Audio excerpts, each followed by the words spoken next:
So Okay, should I yeah. just... Yeah, Andrea, whenever you want, like you can start the episode.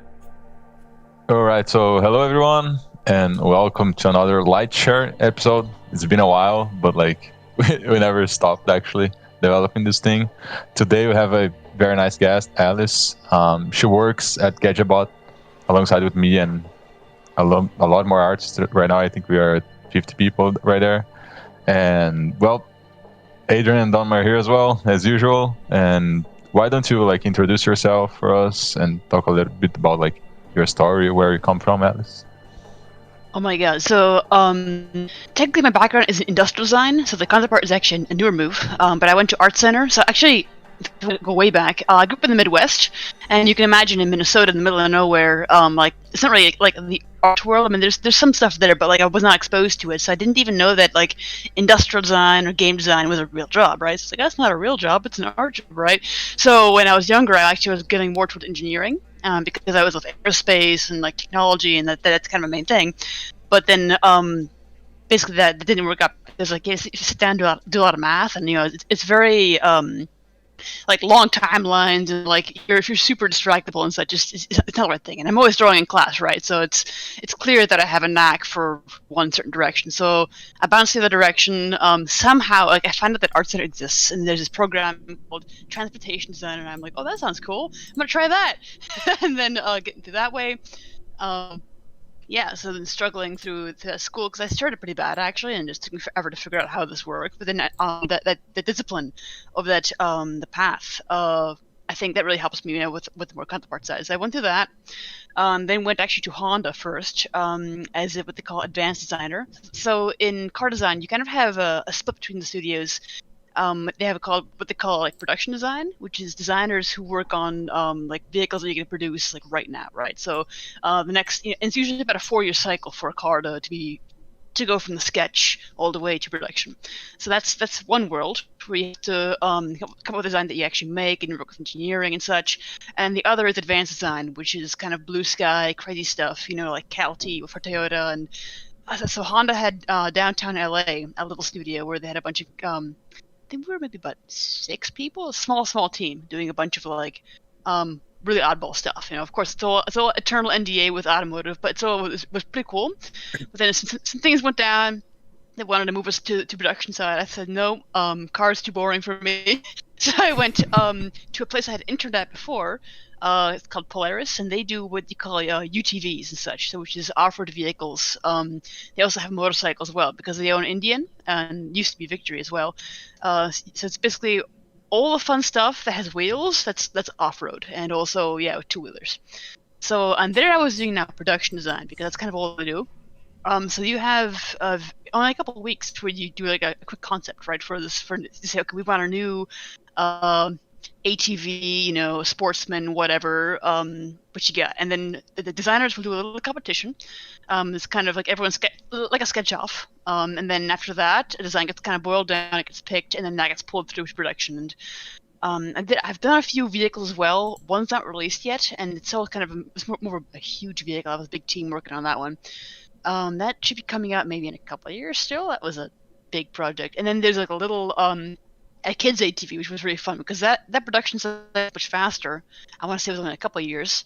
So it was like just myself, of course the manager, like engineer or two, and a CAD guy. So like of course everyone very hands off. No one cares. Oh, it's a kid's toy, and that became more like the most like cool, fun vehicles to work on, because no one was like sticking the finger in the pie, right? So there was that.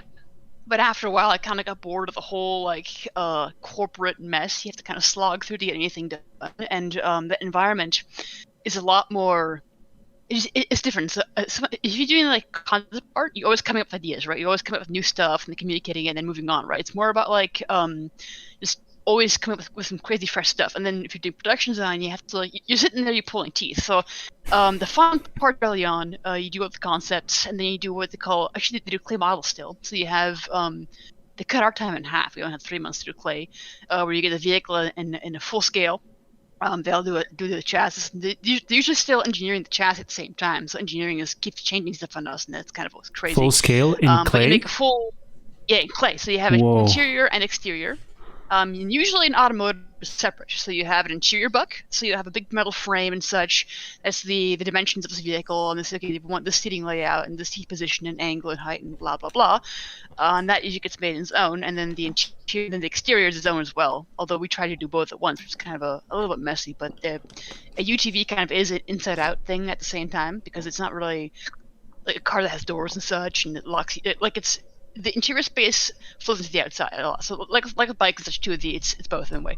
So they're trying that, but it got a little crammed because again, too, if you have clear modelers working on the inside and the outside at the same time, everyone is kind of bumping into each other, and yeah. So we have that phase, and then you have we have an in-between phase called hard model. I think in Automotive we do this too. Actually, I've seen some at Honda. So you'll have like kind of like a constant model between clay and production, where they almost do kind of like a test fit. So they'll do it might not be completed yet, like the surfaces and the tooling or anything, right? But they'll have the approximate look of how they want the interior and the exterior to look, and they might even have the materials. So Honda has, of course, way more money than Polaris does. You could have like full, like you get in there and it's like a car, like wow, it has leather and whatever, and it can be pretty crazy if they want to go all the way that far.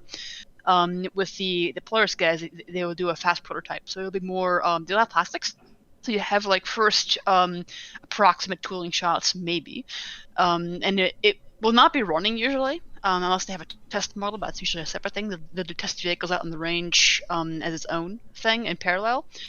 But that gives you a good idea of how it would look in real life. And usually with like working headlights and such, and because you have all the suppliers coming together.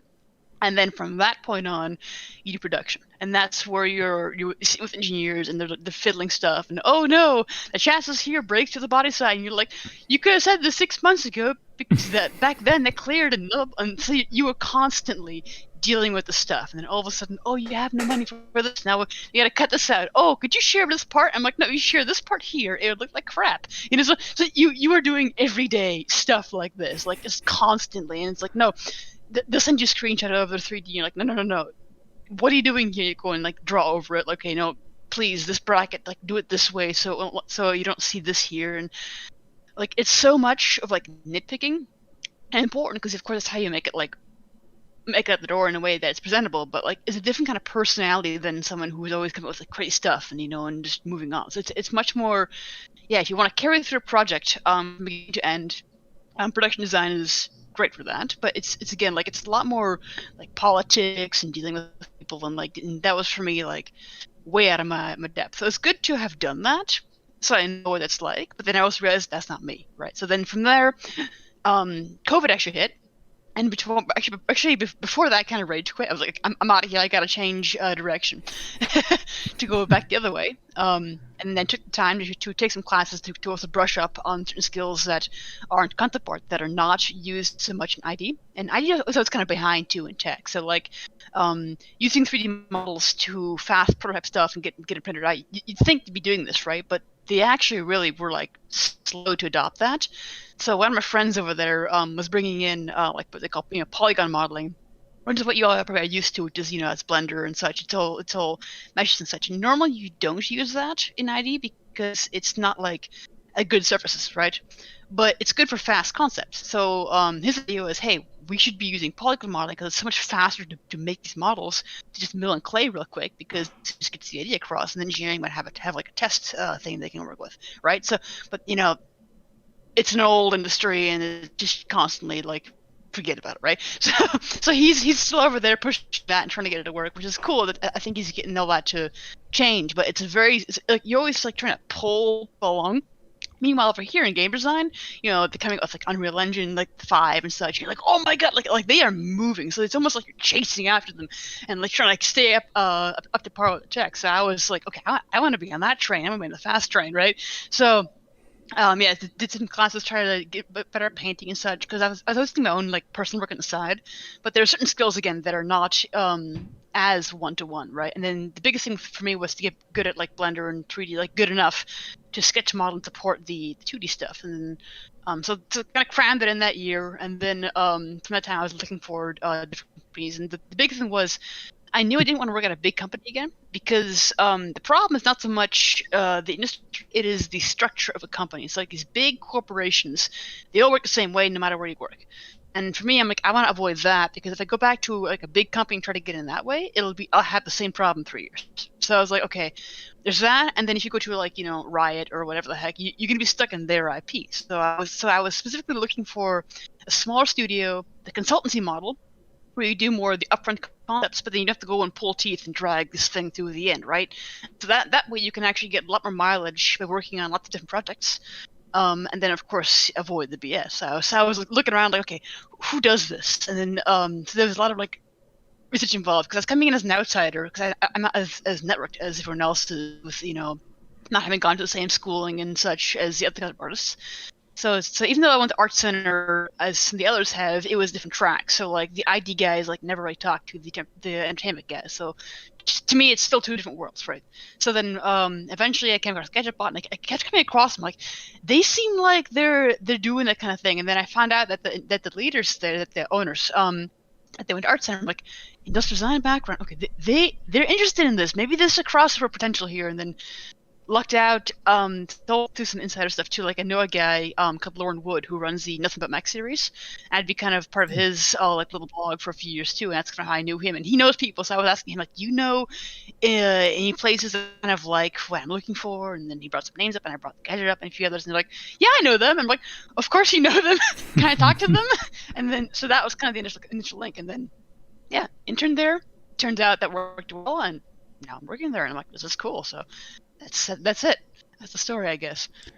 but I went from the cold northern winter landscape now to California back again. So it's kind of every time it's a shock, but it's finally cold enough now that I can think. It's good. What a ride! You're in a Whoa, so, yeah. Damn, I lost some friends over there. Yeah. No, it was, but like, there's so much thing. First of all, like, how much time was it like when you got into like art center and then you graduate? I assume it's a 4-year course, and then like from I then. kind of crammed it into 3. So the way it works, it's by I did the high speed route, and people were like, "This is insane." But it's technically 8 terms, and there's 3 terms a year, right? So you can imagine people will do 1 split term usually or so. So you get about 9. That's about 3 years, right?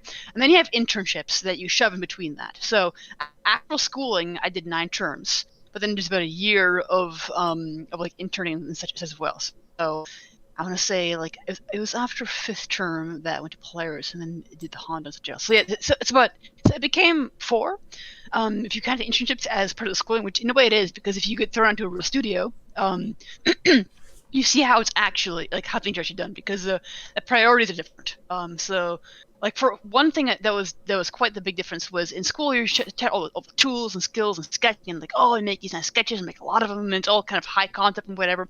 And there it's like, do 1 or 2, and it's like we're going with this, right? So because they don't have the time to screw around, so you get a sense of how pacing and the speed works in that production setting versus the school. But then that's also very eye opening to see what what you might want to do and what you want to tune yourself to. Because usually around 5th term, as some people start to get like good enough where they can really kind of specialize a bit.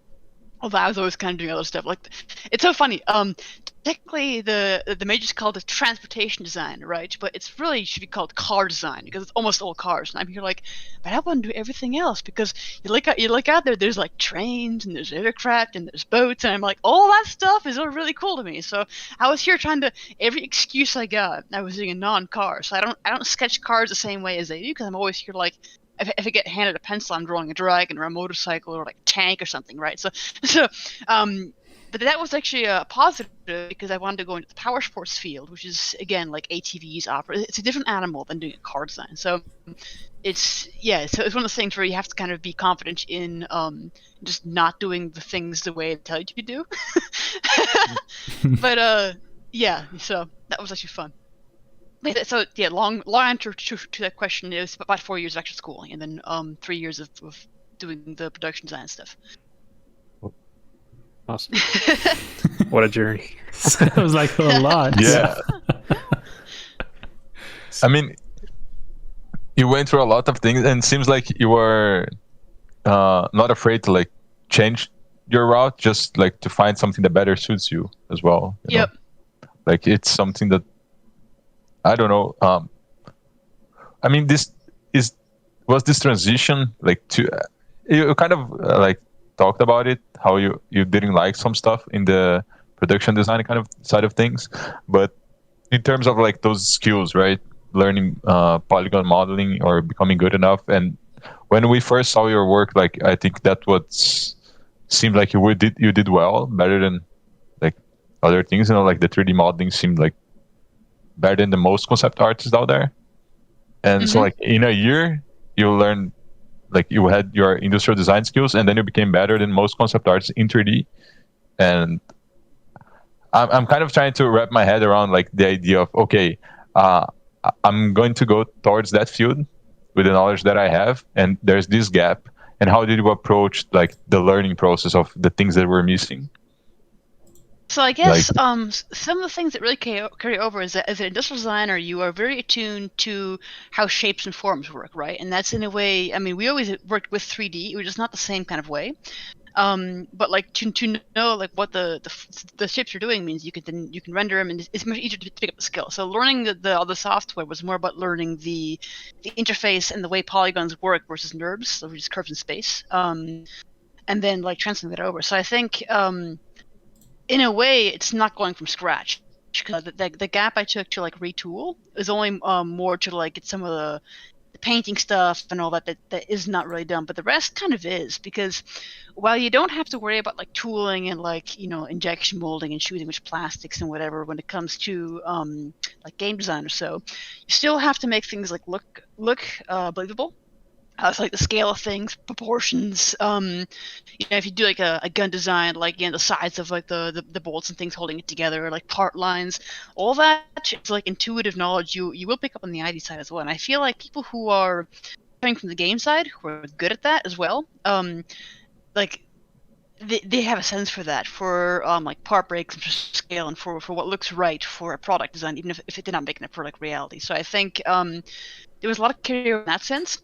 And I was also specifically looking for stuff that's in that overlap, because if you ask me to go paint environments, I'll have a hard time with that, because it's a different kind of mindset. It's a different it's a skill I haven't really worked on, right? But if you ask like, okay, we need a vehicle that goes like it goes through the water and it's got to have hydrofoils, and I have in my head like a big library of like stuff I can kind of pull from. Okay, you know about a boat this big. It's got about 8 seats. Like the scale, approximates much engine power. In my head, like I'm a big nerd for like different kind of vehicles, so I can pull together like a rough idea of this thing, and then I also understand enough about vehicles in general where I can come up with a design that looks like it could work, even though it's all like fantasy stuff. You look at that and be like, oh, okay, that could work, And I think that that all carries over. And then just like in game design and stuff, you just scale it more towards like crazy shapes and such. But the believability, I mean, when you watch a movie or play a game or so, it still should feel like a vehicle that actually belongs in its environment, and like the physics have to act a certain way, and like it should feel like it fits. And I think so I think a lot of game artists and such, they're drawing from reality just as much, just a little bit different, I guess, in how hardcore you go on the like technical side of that. So I guess that makes sense. What are some of your like inspirations for your technical design, would you say? It's probably mostly like aviation related, but it'll be everything, because like for example, actually back in high school, I was a volunteer on the steam locomotive project, 'cause I love trains, and that was like another thing. And there was it's called the 61. It's a big mountain class locomotive from 1944, and I want to say it's 11 years, or is it 13? I always forget the number. It mixes up. They have to take the whole thing apart, down to the boiler, and like test to make sure the thicknesses and everything of the rolled steel are still okay. So yeah, we saw as part of that, like volunteer, like helping a welder out, and like just to see up close how this like huge machine gets like pulled apart, and like it takes all the mystery out of it, and it's really cool. So I always loved stuff like that, and I always got like super into all these like different kinetic machinery was always my thing. So of course vehicles are like the best fit to that. And then like all of like this random research, like yesterday I got on a tangent with people about the it's called a boundary layer control system of the Blackburn Buccaneer, and it's an aircraft that has this crazy British aircraft from the 50s, and it's meant to fly low and fast, under the radar, and like really low off the ground, like this ridiculous thing. And its wing and its tail have what you call a blown flap system. Actually, since I have a screen, I can like crawl on that. So if you have here the wing of the Buccaneer, you actually have in front what you call slats. Although this one actually had fixed ones. So instead of a slat, you actually have a little vent at the leading edge. At the trailing edge here, you have the flaps, right? Your aileron and your main flap, and actually through here as well. You have air from the turbine that actually gets fed through the leading edge and then down to these flaps. And what this does on an airfoil, so in an airfoil you have what you call laminar flow, right? You want the air to stay stuck to the surface because as soon as it separates off, and you get like a turbulence off the top of it, the separation, you lose lift. And you don't want this to happen at low altitude because you fall to the sky, right? And you always have, like the airfoil will always kind of separate and move and such, like it'll alter, but you're not allowed to have any kind of leeway to this at low altitude. So what this blown flap thing does, at higher angles of attack or when the airflow separates. So here for them it's the low flight thing. So when you add forced air, you're adding more airflow over the top. That increases the speed, not so much the speed of it, but actually it lowers the pressure, so it keeps the airflow stuck to that surfaces, and it actually will, I think on the Buccaneer, almost doubles the amount of lift. So, and it's all this crazy whole ducting system, how this works, and so of course the T-tail of it as well has it, just in the flat part. So, and I was going through and like we're like going through, okay, where's it pull the air from? Is it the compressor section? Oh, but that's not kept from that because that's too hot and blah blah blah. Because for example, this one too, the de-icing system of the aircraft, to get the ice off of it is part of the same thing. So we're going through like, how does that put together? And like all this, like these rabbit holes, they give me ideas later. So if I have to like design a vehicle that has a similar like role or like a story or like history where that came from, I'll start pulling in like the character of this thing. Like the Buccaneer is this weird little shape. Like it's got this like, it's called the banana bomber. Actually, not from the shape, but it looks kind of like a banana as well. Like it's got this weird aerial body, up front like this. This little stubby wing, this crazy T-tail. So like this aircraft has a very very certain kind of character. Like from front, you have like the big inlets. Actually, let's keep it like this. But like, the whole story and like the whole characters of the aircraft will give me ideas for like if you need like a spaceship or something that has like a similar thing to it. This like little scrappy thing that's gotta like fly around like Willow and like so. And it'll remind me of all these things from reality that are like that, and then I'm gonna pull like details from that, like short surfaces, broad, but have some kind of weird trick to sail off and be some kind of hovering thing, and like all these ideas for like sci-fi stuff usually come from some reality, or you can borrow stuff. So if you have like some weird ship that can go really fast, like a swath hydrofoil, like it's not a hydrofoil, it's a swath boat, it's its own thing. Like there's so much you can do with that, like crank it up to 11 and make it into a sci-fi vehicle. That like that's where most of it comes from. And then aside from that, it's also like creature design. She came first from drawing a lot of dragons as a kid, which is why I'm doing dragons here.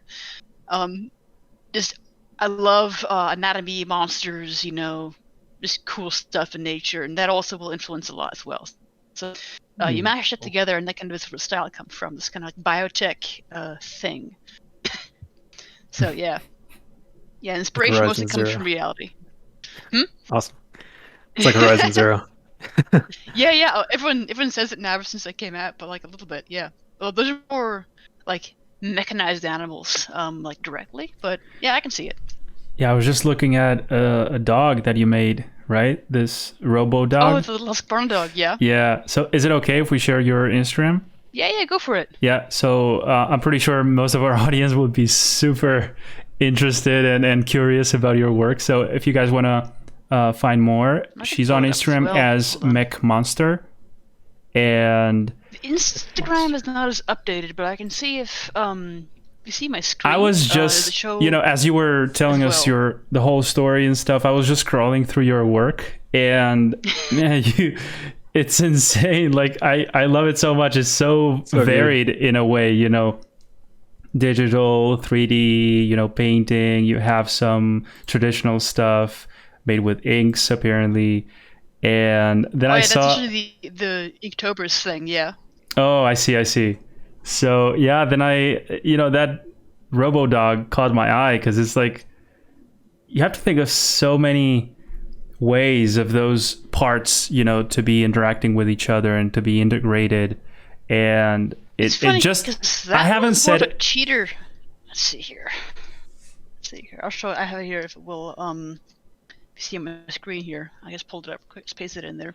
So the robot dog is kind of a good hybrid example for like industrial shapes and like organic, but there's a lot of like simplification going on here. So I guess to break this one down, let's see here. That's cool. You like mains. So I think about this. Like the torso of an animal has some flex to it, right? So I think if you have a robot, you don't want to make the whole thing too bendy, right? So you have to decide what's gonna be rigid, what's flexible. So rigid parts, you got the head, you got like your casing and such on your arms. You get the body, but I don't want to have the stiff because you see like a dog, especially like a what's a like greyhound, when they run real fast. You see how the body will like compress a lot, when it's like legs are like this, and then if they're making a long stride, it's like this, right? So there's like a bit of a joint in there, so that makes me think, okay, I might have to have something in there that flex. So I kind of loosely, I mean, you might actually want to round that off technically for it to work a little better, but I was doing shapes here. So you want a joint in there. Back here is for your hips, shoulders. So like these are the parts. A shoulder actually has a lot of movement, and when it comes to humans and animals mainly, hold on. Let's see here. There's actually a lot more that goes on. So usually I kind of do these like pseudo like the trapezius and like all these back muscles. Like usually if I want to go really complex, I go and like draw all that crap in. But then it's like, how can you take all the movement of our like shoulder blade and such, like it's technically a floating piece of bone in a bunch of muscles. It does a lot of weird stuff. It's like a platform for that joint that can also move as well. So for like robot dog, I'm taking all that out of there, right? So it's got to be, there's some kind of ball joint in there probably, and then here you have like pistons moving it. So kind of I'll loosely indicate that, and I'm like, okay, maybe it's got shared parts. This is going to be the ideal world. We kind of cheat. You have that kind of thing there. So from the front, you would have like this platform on these pistons, and this ball joint. So actually that platform can move a little bit, like this. Move your joint around, up and down. And then you have just the ball joint where that shoulder can like roll around on. The rest is more simple. This is just a simple hinge. Well, technically a wrist would have to have this and this as well, both axes, but I was kind of just doing a little bit of cheating. Oh yeah, if it's crunchy here, but that CRKT knife blade, I kind of put that in there for the retractable claws. A cat's claw actually does this too, where the whole bone is like part of the claw and it moves up like that. So actually the retractable claw on a cat is the whole forward bone like moved up. So that's kind of what's going on there. So yeah, it's like little things I can pull from, but then you simplify. So like the big shapes, they're very motorcycle. If you look up the Husqvarna, I think the Vitpeden, it's got the very similar kind of feeling to this. It's kind of why I had that in my head. So yeah, I guess it's like simplify your big shapes. This is like your memorable stuff. Big silhouette, like the big motion of this dog. Then you like fill in. Okay, there's like some joint stuff here. I kind of will BS some like lightning sections. This can be just like lightweight fast things, like I punch stuff out. I might even like this is a narrow leg, but I usually like to do like like punched out stuff like that. Here too, like if the only reason this is here is to move the head around to tilt it in different angles. I don't have to cover the whole thing up, so it'll feel lighter by having it open, right? So I'll keep that open, and then it's like, okay, maybe some of the joints need to be protected, so I have like some cloth there, and then that kind of puts it together. So I think it's a combination of like instinct you'll pick up after a while of what looks good and what kind of feels right, and then of course like cheater techniques of how you draw stuff. So like it's actually pretty loosely rendered. Usually when I like draw something like this, I will go and like cut out the shapes on a layer, and this will be like a one layer locked section, and this will be like a layer on top of it like this. And like this is a quick you take like a soft brush, let's see here, or just whatever, and you just draw your highlight in there, get a shadow in there. Like it's pretty simple what the shapes you're doing here, really. You can go in there and like blend that if you want to. You already like boom right there, right? So it's like it's a lot of ways to do that. More complex purposes like with cars, you have to do more thinking about what things are actually doing. But like yeah, and then like different things too. You want to always like vary the shapes. So to keep things interesting, there's like this is not a box, right? So let's do back to red here. Like the section here, I'm like, this is fun because it kind of twists and it kind of emulates the forearm bones a little bit in shape. So I think that's part of what people like. Like you always want to have all the little shapes as their own be dynamic. Like this here, like that's actually kind of fun on its own, like a cool little like racer shape. Like it's got this, this character line that comes down, and like you can make a little pod racer or something, right? Like the body section, like this is probably another good trick with idea. Like make sure each part on its own is kind of cool, a cool little shape, or like this. Like it's not. You can go and you do like a trapezoid, but see if it's even like that, like how slow that feels. So by taking the shape like this and then making this side longer, like pulling that out in the direction of this creature, that's kind of pulling the shapes back, makes it feel fast, So like these are all these little tricks, I guess, to make it have a certain feeling, right? So if that answers anything. But yeah, so it's a combination of understanding a little bit the organic anatomy, but then also finding a way to like find the mechanical analogs to that, and then kind of cheating it, because to each time do it exactly, like no way, but make it at least in first glance kind of feel correct. And if you were to make a real version of this, then you can go through and do like all the like details of how this joints and things work. But like for a quick concept, it doesn't matter. It's more about get the idea out, make it look cool, make it look believable, move on. Yeah, I love how clean it looks. Even the sketches are clean. Yeah. Great. Seems like you lose interest pretty fast after the idea is there, right? Oh, that's always the hardest part, like the finished stuff. Like it's also why I have very few like finished painting, because to render something just takes me forever, and it's like it's again too. It's that last like chunk of time you have to put into something to finish it up. Like when you paint something, it can like look cool like right away. You might have all your values and shapes in, and you zoom in, you're like, oh, that's kind of neat. Then you zoom in, you're like, oh, all the edge control has to go be done, and like, oh, and you're slogging through it, and I'm like, brain overload because I have now like all these different materials, and here I'm trying to slap together, and like, I'm so distractible. It's like, no, I want to do the next idea, right? So that's always my struggle to finish stuff. It's more like, I want to just sketch it real quick, and so also like why I like to sketch, because I can just do the idea real quick and just be looped at it and just keep going. Is that something that you've always been like that? Yeah, I've always been super distractible. I think when I was younger and I had more time, I could spend more time on something. So I do some old pencil drawings. I just did spend like 10 hours on them, but not in one go usually. But like there are people who are like, oh, I painted for 90 hours. I'm like, holy crap, I can never do that. That's so long. 90 hours? No way. Here it's like, a couple hours feels forever to me. So that's always like it's a blessing and a curse, I guess, because on one hand, it helps you get the idea. On the other hand, like, I can't finish stuff. So it's double-edged sword, I guess. But that's also why I wanted to pick up the 3D as well, because I felt like what took me time was like figuring out all the rendering stuff, and I'm like, you know what? My computer is faster at this. Like, why am I sitting here trying to figure out like shapes and such in space that I could just make the shapes of? Then the only thing I'm worried about is shapes and forms, and then you hit the render button, and then it makes it look all pretty, right? So I'm like, oh, that actually would be very, very handy, because what I'm interested in is the shapes, and the design of the thing, not so much the like illustration and the art of it, even though that's cool too in its own right. But for that would just an idea, like that would just confirm what many people think, that you do it all with one button. Like you just sit there and press one button, and it's done. I mean, like lighting and all, like it is its own art, but it is like, to me, it's easy compared to painting it. We have to go through and like, oh shit, now I have to find out how this material would look, and this lighting and these rocks, and you get lost in rendering some rocks, and you're like, why am I doing this? I feel like for me, on one side I like that. It's like, if you have the time, of course, it's like some kind of meditation or something. You're just lost in time in detailing all that stuff like around. A flow state. Yeah, kind of. Mm-hmm.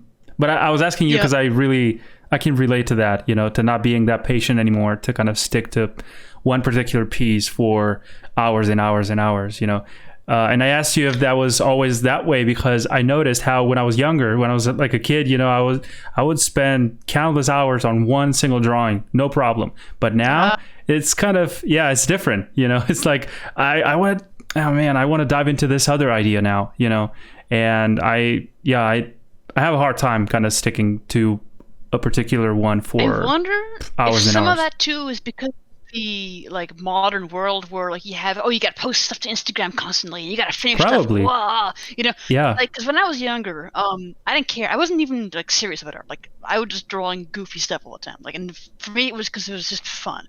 So I'd be sitting down, drawing a bunch of like weird dragons and whatever, and like to just sit down with some pencils and just go nuts. Like there was no reason to say, oh, I gotta finish this and like show people online. Like I did post to like DeviantArt back in the day, but it was not such a pressure. And I think maybe that in combination with this feeling and concept that you gotta be fast. You gotta make things really fast, otherwise you suck. I feel like there's this like sense of you have to be fast, and I feel like this can be a negative because good stuff takes time. Like stuff that looks good, like that Robot Dog was kind of lucky. I did in one evening and kind of just came out that way. But the thing is that that's on many years of bad stuff. Like there's a lot of crappy drawings no one ever sees. Like most of what you draw sucks. And I feel like even my style, this like angle thing, it's almost like a nervous style where I'm like, oh shoot, I gotta find a way to draw stuff really fast. And then sometimes that can actually work against me, like when I have like control, like okay, this is gotta be straight and this angle here, whatever. Like I'm always trying to like mash stuff together, which can cause like cool style for like biotech things. But I have to always like catch myself. Like, okay, hold on. Sometimes you want these angles to be really specific, and you got to sit down and like be careful about how those things interact. So yeah, I think there's some of that going on, and then like maybe just forgetting, like when you get old, like you think, maybe it's like an autopilot thing too. Like even the shit's like little creature is like I'm just drawing because I'm just slightly nervous while on chat like this, but autopilot shapes, and I think you can get lost in that versus like every time you draw something new, you have to kind of explore a bit, and you gotta mess up a bit. And I think maybe people are afraid of failure. So yeah, it's like it always has to be perfect. Yeah. And I think this is another reason why I think it's good not to always have to post online, because you know what? Sometimes it's good to just suck. So just like figure it out first. But I think people online have to realize, that what gets posted is definitely the curated chunk of what an artist usually does. Like some people will post everything. I got friends who like they can every drawing they do, they take it to the end. I'm like, I don't know how you do this, but they do it, and they'll post everything. And I'm like, it's kind of cool because you get to see the good and the bad, the ugly, but it's very honest. But I think people who are younger who might see an artist and like, oh wow, their work's so good, or it would like, no. You don't see the absolute mountainous trash pile of bad stuff they're sitting on because you had to do so much bad stuff. The iceberg kind of analogy. Yeah. Oh my god. Like this, if I were to pull out like my old drawings from school, like you would laugh. Like what is this? It's not even like doesn't even look like a car. It's like some kind of weird fish. Like the drawings were so bad back then. But like you have to grind through that. Actually, that's actually why the learning the 3D was good for me as well, because I had to go from ground zero again. You have to learn how to suck again, and just to go back through and learn a new skill, not quite from scratch, because I did have the alias background and such as well, but generally mostly from scratch. So that can be good and humbling to like take it to if you're an artist who's done it for a long time, to pick up a new thing. We have to kind of go back through that and like, oh yeah, this is how it's supposed to be when you learn things, right? And kind of remind you that sometimes you gotta step back and like do some crappy stuff for a bit and like to learn new stuff to get better, and not always be too comfortable in your ways. So something like that. Yeah. I'm looking at your work thinking, like, do you usually start? How does one idea come to your mind? Like, when say you're working on something personal, like you don't have a brief necessarily. How do you approach it? I I have like an entire like head world of like characters and ideas and such. So on one hand, I can just like dip my hand in there and like pull something out of the world and go draw, right? So okay, I got this like crazy futuristic biotech world with a bunch of these like vehicles turned to creatures kind of thing on top of like these nomadic peoples and like all this stuff, like it's all sits in my head that like 95% of it's still not out in paper. I have an endless bucket of crap to pull from, and then it's like anything random might catch me. So maybe someone sends me a cool skeleton of a fish. I'm like, oh my god, that's neat. And then like my brain will fire off to another idea, and I'll take the skeleton and like merge it with something. Like, okay, what if you take these shapes? They kind of remind me of this construction vehicle. What if you took that? And then I'll just like on a whim draw that. Like it doesn't turn off, right? So there's that. And then there's like default sketching, which is what I'm doing now. It's kind of more just where I actually will just use like line flow to find shapes, and then to later I can always refine that to like explain that looks correct. But you just kind of like sketch with flow. So yeah, there's lots of different sources. So there's like never there's never no ideas. So it's too many ideas and no way to focus and sit down and actually do them. It's kind of weird that it becomes a problem, to have too many ideas, right? I think it's always weird to me. I feel like people seem to have the opposite problem. Where they're like, oh, I don't have ideas. I'm like, look outside. There's so much stuff out there. Like I can look outside now, and there's some birds flying around. I'm like, oh, why did you make something out of that? Like everything can be inspiration. But I think maybe people get too worried about like, oh, it has to be some amazing idea. It's like, no, whatever is interesting, like run with it. But then it's again too with the distraction problem where my brain is like squirrel and next thing, and like if I don't finish drawing and I see the next cool thing, I'm like, oh, what if I did that? And then it's just like endless. Where like most of my drawings are like, unfinished. I have to pull some up here, like unfinished things. That's a good example. Sounds like me. Oh my god. So this guy, this digger mech, started because I was like, oh, what if you took a mole and a drill head, the drill head of a like oil rig, and this it's called a CV90 Sting. It's called it's this big recovery vehicle that the Swedes have with these cool like spades and such and that. And I'm like, these things all kind of have a relation in my head. So I'm like, what if you just like literally did that? So I have you here like this work in progress. I need to finish this because I actually like this one. I gotta sit down and do this one. But you have this like stance of a mole with big claws, and then like additional claws that come from the vehicle. Then it's all like mechanized and like made to look like that that drill set in the head. How like the shapes of that kind of relate to the rest of the body as well. So like that came to mind like ages back, and then I'm like, oh, I did some more use of it, like what's that inside view? Yeah, it's got the 6-8 legs, how did it all like fall together? Like that would be a complete tangent where I'm like, I wanted to start at this, I wanted to start this illustration over here, and there's this thing over here, and it's like, and then a friend sends me a quote, I'm like, oh, I gotta draw the jet now. Like it's a chaos.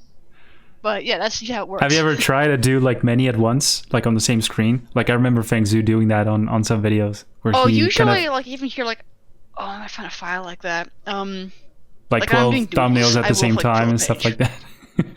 Yeah, like here's an example. It's from a different stream. I was just drawing stuff, and I'll just keep adding to the canvas and like add more doodles to the page. So yeah, this is usually how I work.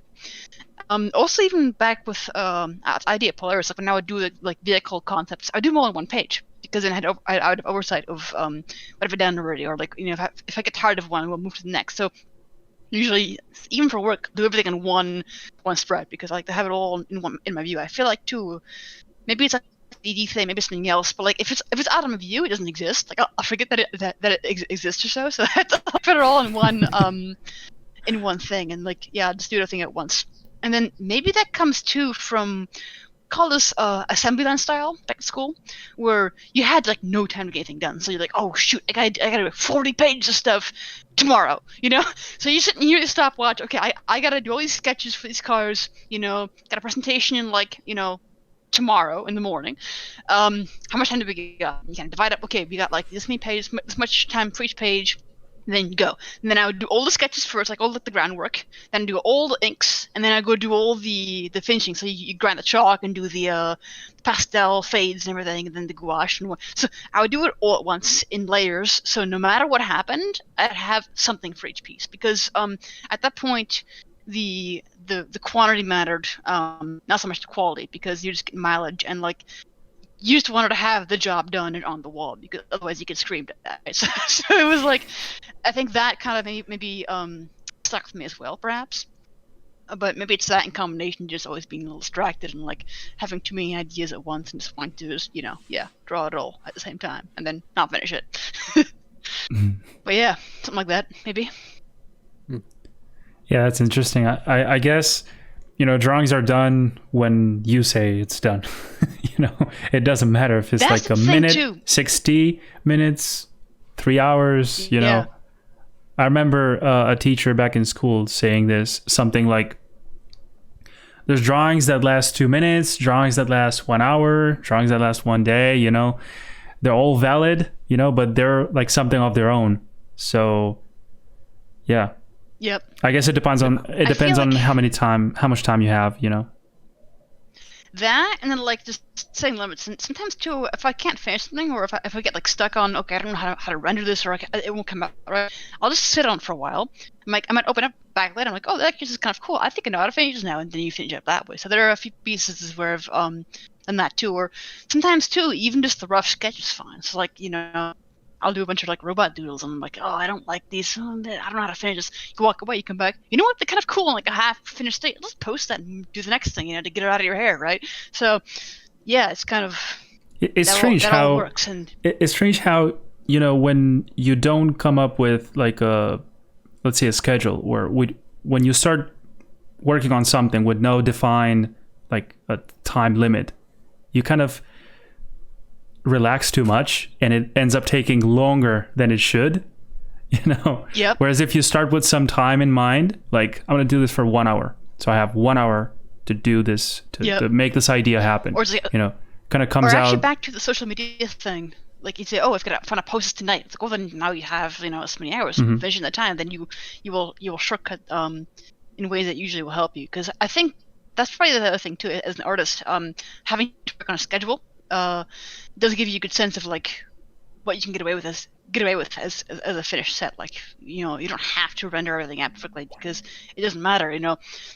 I think the big thing to you like zoom out and say, okay, is the big idea there, and usually that's good enough. And from that point on, like, yeah, I won't have to render beyond that, because if people can read the idea, that's usually when I'll want to say it's like done, because any further noodling. Although there are times where I will definitely over noodle stuff because some stupid reason. So usually it's to put like an Easter egg in there. So like if I'm doing something based on a real vehicle, there's usually a bunch of history associated with it, and there's a bunch of like mechanical stuff that I want to sneak in there. So like the two people who follow me who might be familiar with this machine be like, oh, you put in this and this radar device, it's correct and whatever. I'm like, yes, you noticed. And like for like that one person who actually cares, I'll do it for them. It's just like one of those dumb things I do, but like to me those details will matter, because like I don't know, I just think that those things are what's interesting to me, and then I'll sneak it in there. But it doesn't really matter in the big picture of things, because most people will be like, oh, cool monster or cool mech, and they won't be like, oh, you took that launcher rats from the Pelaes, from the tank with the hidden missile. Oh, like most people won't care. But then at the same time, that can be pretty fun, because I find who all the nerds are, right? Because then you usually become friends with them. Yeah, it must be another, like, rewarding, little to see people recognizing that you took this reference or that reference. It's just amazing to me, hilarious. To see how many things you guys know about all machines in the world. It's impressive. Stuff. Like I'll do something, based on an A10, and all of a sudden a guy, oh, I used to work on the aircraft back in the day, and like you get a story out of that, and like that's great. Like I love that. I want to hear from people like that. Or like one guy actually wanted to make like a little, I think I might even have it here. Well, I can dig it up later.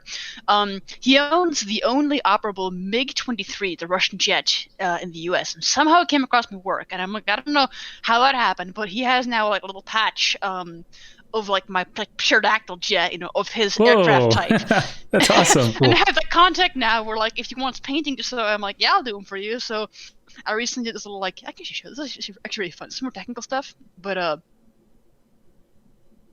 I don't mean this as like a weird flex, but like it's like a more of like random encounter you might have because you love a thing and then you end up in this world. So this guy, he wants to now paint his jet, right? So you get a little sneak peek. He wants to do this. It's called an aggressor camouflage. Usually American jets, when they fly off against, like for training, you'll have a squadron that's called an aggressor squadron, and they will paint the jets into camouflage of like Russian or Chinese aircraft or whatever they had adversaries at the time. And there's one squadron, I think it's called VC-12, fighting Omars, that had the splinter camouflage, which is taken from a MiG. And then this guy's like, oh, I like that. I want that camo on my MiG, right? So then this is more like a fast mock-up to see how that would look on his jet, because the portions of that are different than his than the F-18 it came off of. Let's see here, VC-12, fighting Omars, splinter camouflage.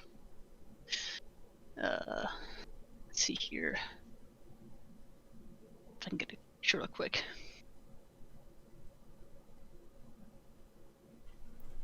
But yeah, so like he wanted this. See, here we go. File. Okay. Publish up on the screen here. So it's this aircraft, this camouflage, was asked for, and then it's like, yeah, okay, that's how it would look, and then give him, a paint guide really quick. So like, you never know where this will end up. Like another fun contact group with this. There's a bunch of like Russian artists who came across with stuff, because I have a lot of things based off of Russian aircraft, and they were into that, right? So so last year I had a bunch of like Inktober drawings. There were helicopters mainly, and one of them was this Mi-24, the Hind, which is a popular one. And apparently the guy who works at the factory was like, oh yeah, can we put this and put it on our wall? I'm like, sure, here's the big file of it. like, I always think it's pretty cool that the people who actually work on these machines and contact the artists, because like to me, that's like the target audience. Like some of these like little, especially the ones that are based on vehicles, like the real stuff, they kind of are like little like tributes to people who either have designed or fly or work on these vehicles. Kind of like these people are part of like this whole world that these things come from, and like part of why these vehicles are cooler because the crews are really cool, and like the engineer made some decisions to make it what it is, and like that to me it's like a way of saying like thanks to inspiration, right? And it's cool if they see it and like, oh, we like this, and like, oh, it's cool because you guys were my inspiration, so it goes full circle that way. So yeah, I've made a lot of like friends through cool encounters like that, because like, yeah, that's one of the big reasons why I draw. Because it's, for one thing is to visualize stuff, but then it's also a way to like be like a weird tribute to these things that I really love. So it always makes me happy when that happens. Like a pilot so, oh, I fly the Rafale, can I get a copy of this? Yeah, take it. It's for you. So yeah.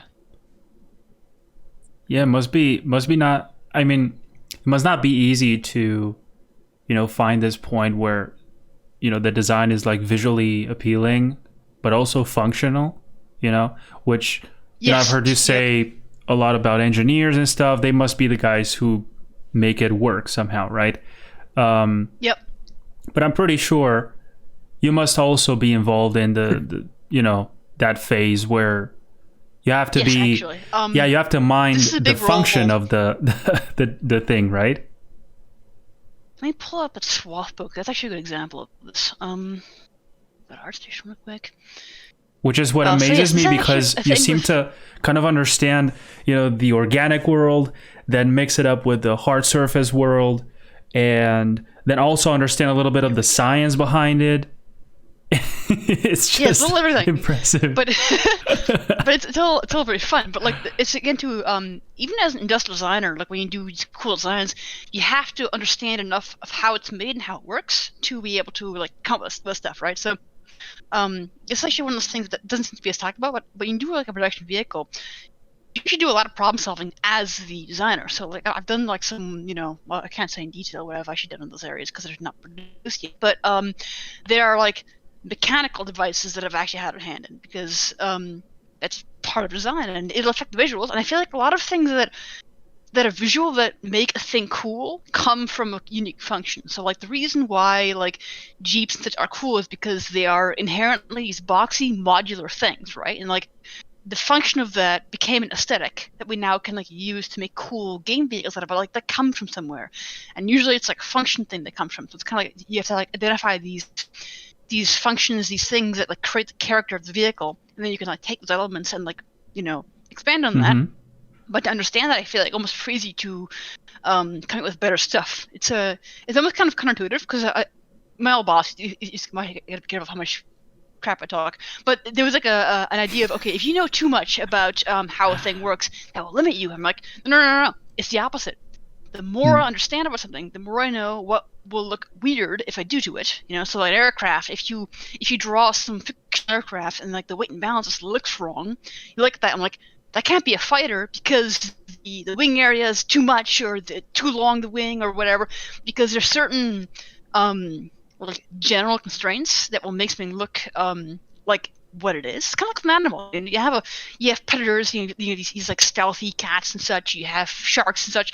They all inhabit a niche, and they all look a certain way because that's what works in their environment, and also what tools, the function like what parts of that design. So I think it's definitely having an interest in everything, but then also not letting it hold you back is a balance to find. So this is why I was putting this or like here, the swath bow. There's actually a lot more technical, but then also a lot of BS. So I can give you exactly like what is which here. So I don't know if you see it on the screen, but I have the swath bow, and the way these things work is these big like pontoon shapes. That's where most of your buoyancy comes from, your lift. So underwater you have these like like torpedoes. It sits on that creates the displacement to keep the thing in the like aloft, right? And that in combination with some forward movement can also lift as well as you put a little foil on there. The way this one in particular works, to go really fast, to produce a drag, you actually create a jacket of air around it. So you see here, this is taken from the Squall torpedo the Russians had back in the 60s. But you have this compressed air that actually flows around it, and then you also, in combination with the props, you can almost like create this like bubble jacket around the whole thing, which means instead of kind of like the water, you actually have the metal contacts now air, which is way less resistance underwater, right? They can go really fast that way. And that's like actually a trick that this torpedo would use to go, I think it was like 300 miles an hour, like really, really crazy. It's underwater rocket, like it's this insane thing. So I'm like, that's cool. What if we took that and strapped it to a boat, right? And apparently Juliet Marine had this idea already, so that's why it looks like the ghost ship. But like that gave me an idea for that. But then of course the look of the screw is actually way bigger than the real one would be. Because I'm like, you know what? That looks cool. Like this big high-speed screw. Like I like how these things look as a sculptural piece, right? So I make it big on there, right? Because it's cool. Because the actual boat, the Juliet Marine one, has a little screw, and it's like, okay, that's how it would probably work, but that is cool. So, and this one too, like the tail. You don't need a tail on this thing. Like it's not an aircraft, but it looks cool. So that's kind of like a bit of flair at the end, right? Because I enjoy that. Like I like completely aircraft. valid. Tilt it in if it's stealthy, if it's got, if it's meant to deflect radar kind of in shapes, then I will also do the canted-in tails that these aircrafts have and kind of mimic that and the rest of it, or like those big wings that come down that pierce the water as this thing flies. Well, it's flies, floats. I don't even know what you call it. Like here you can see in action. The whole body's out of the water, but the pontoons are underwater. And you have kind of a wing, right? So you can make this straight, right? You can make a straight square out of it, but that's boring. Well, tilt it forward, you get this forward swing, this aggressive look. So this is how you balance the engineering side and like the artsy side, and come up with a thing where you look at like, that looks like a real thing, right? But then if you know how these work, you're like, that's all bullshit. But like, you have to find a mix of what makes it look like real enough. Where you look at it at a glance, like that could work. You could in theory make that work. You could take all the fancy things off of it if you want to be really practical. But like, and then just knowing which areas you can play with, like the intake area, like you can have fun there. So make all that cool, make it dynamic and stuff. Like again, you don't want to just do a box there. It's boring, make everything have some angles into it and kind of some tilt to it, make it feel faster. So that's kind of the balance you can find. So that's probably a good example of like, it's technical, but it's like totally when it's like how much you cheated there, you cheated there. How much does the final purpose of whatever the idea you're developing affect like, let's say if it's meant to be like a real product, or if it's just meant to be like for entertainment, like on a screen, and that's it. Does it affect much your process, or because you have to think of functional stuff a lot more, right? When it comes, I mean, you come from car design and stuff, and that's all about that. But now, Imagine let's say, this. So you have. I always think it's kind of like it's all the same world. So making design, make it very conceptual, very realistic. Think about like a big scale, and then you can say, okay, how much more time am I going to be, or my brain power I'm putting towards making it like realistic versus making it like really cool. So you have kind of this thing to kind of slide along where, okay, you might go more towards shapes and less realistic, or you can go more towards realistic and like less crazy. But then the process to come up with the idea, I would say, is similar. It's more, like the end product will drive how much of this idea will look real-ish versus, some crazy thing. Where, yes, it's like the purpose of the end product will drive that. So if I wanted a thing, like here, maybe this one here, if I wanted to feel realistic, then I will look at, how do orbiters kind of work and, what kind of shapes work for re-entry and get a lot more constrained with that. Actually, there's one down here I haven't uploaded yet, actually. It's a really good example of that. Let's find that, because I actually went and pulled some old Boeing papers out and was, I had a friend who actually worked in aerospace who was giving me all the deets. Haskell. Okay, here we go. Renders this little thing. So this is actually a space tether aircraft. This is another combination of, bringing cool shapes, but trying to be mostly realistic. So, you have what you call, oh my god, this is a whole program. So, it's a hypersonic aircraft. It uses scramjets to fly. But the thing is, at altitude at which the thing has to be able to catch the tether, actually needs to use rockets as well. So I came up with this hyper design where you've got a scramjet and an aerospike combined together. So you see back there is a linear aerospike that's kind of stuck in there vertically. And this is actually very, very close to some 1960s lifting body concepts that I was looking at, because that's actually where all this came from, and to kind of get an idea of a shape kind of work there. So, all design of this thing is meant to be pretty towards realistic. I mean, it's not. I didn't put through a wind tunnel or anything, but it's meant to be. It's for someone else who wanted like a sci-fi vehicle for the world that operates on like a very realistic principle. Where you have a space tether, which is a giant, like a big string, imagine, on a counterweight, swings around and rotates as it goes around the Earth. And then the whole point is to get to orbit, instead of using a rocket all the way up, you get the aircraft high enough, catch that string, and catapult into space. And then you can go the other way around, where you can catch the other end of this tether, and as the catapult comes back around, it slows down. The kinetic energy is now transferred to the counterweight. You can now come back into orbit, into the atmosphere, and you're not burned up. Actually, that's kind of as a break. And that's actually why I did a sharp design instead of a blunted front, because you don't have the reheat problem as much. Although if you do, this was a fun idea, where you actually use an active system front to separate the shockwave from the rest of the body, so you still have that air gap that you get with the blunted design. So this is now getting more towards digging through old science papers to figure out how this actually worked, and this is way more a sci-fi thing than a demo. This is science class. This is history class. I'm kind of so like your analyst knowledge. I'm kind of wondering what do your free time looks like, because it seems like you spend your free time researching a bunch of stuff to do on your work, or there's not really actually a wondering gap about that. between free time or what's actually work. I kind of just keep going with drawings. So after work, it's pull the next canvas up. It's a little bit of a problem. I guess in my own space, you're too much to do stuff. But I do spend a lot of time, drawing my own stuff and making models, and I'm trying to oh, now this froze. This stupid Photoshop always does this. It's a lot more. It's what do you do to calm down from art? More art.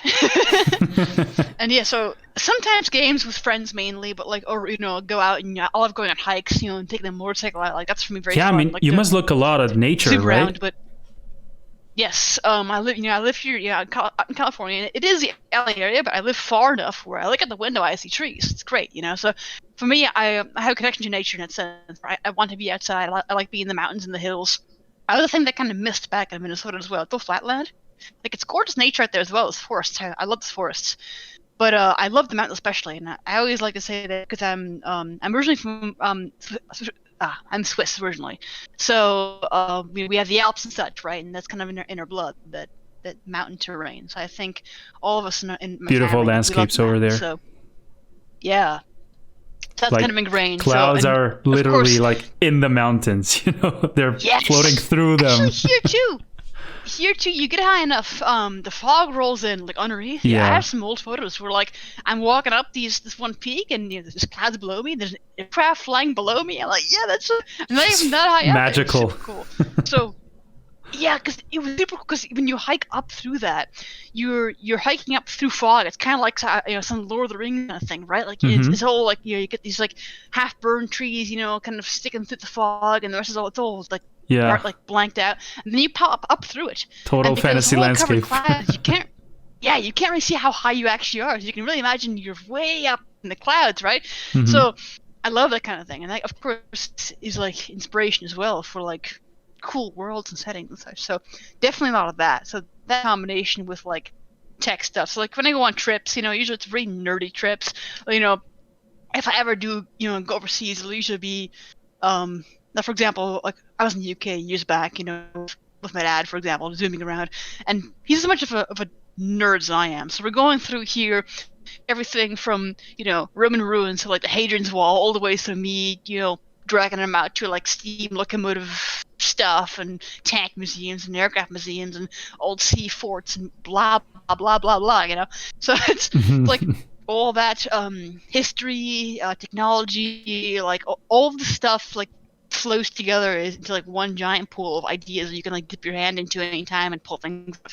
I think that's kind of another reason I wanted to go towards the concept art thing is because there's a lot more opportunities to pull more ideas out of the bag to make crazy stuff. Because when you're doing only vehicle design and you're only working in plastics and it's only ever like one way to do things, there's no real I wouldn't say a reason, but there's no real impetus for the company to want to do like crazy stuff. Like, oh, what if you did like an entire interior out of canvas and cloth? It's all like modular, and like you would zip on, like none of that ever gets to production, or even like they look at that like, oh, no way, So every time you bring ideas to the table that are like maybe a little more out there, they might be like, oh, cool sketches, but they will never do it. They will never do it. So I'm here like I just want to do like crazy cool stuff, and ideally it'd be cool to make it real. But because reality is so constrained, not so much about what you can do, but more like by what companies are willing to do. So it's more like the constriction of the structure.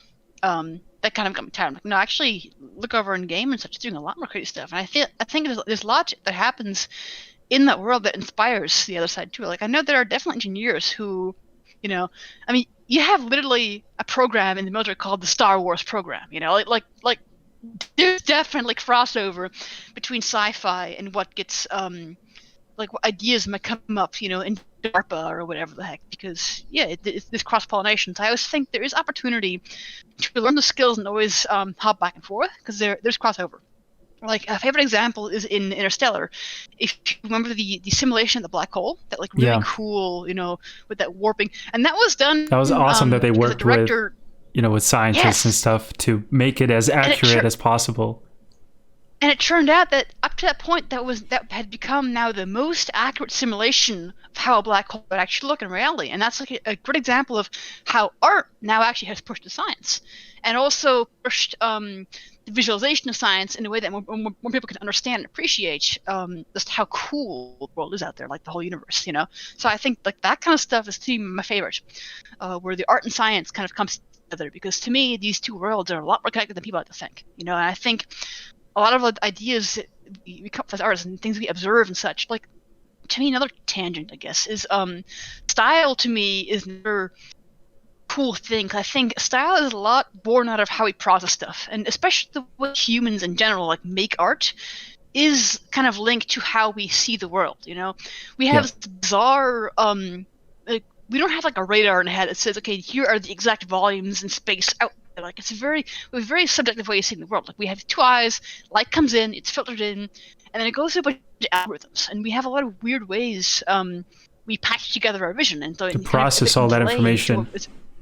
Like they can go into detail like its own rant, right? But all that kind of stacks up to how we decide to make art, and then also how we exaggerate, like what kind of lighting like looks nice to us, and why does it look nice to kind of put these vibrant colors next to each other, because it makes it look hyper real, and what is hyper real to us is very specific to how we see. And I think that is, to me, super interesting. I think it's a way to understand more just how we work as our brains as humans and such. So like that kind of stuff.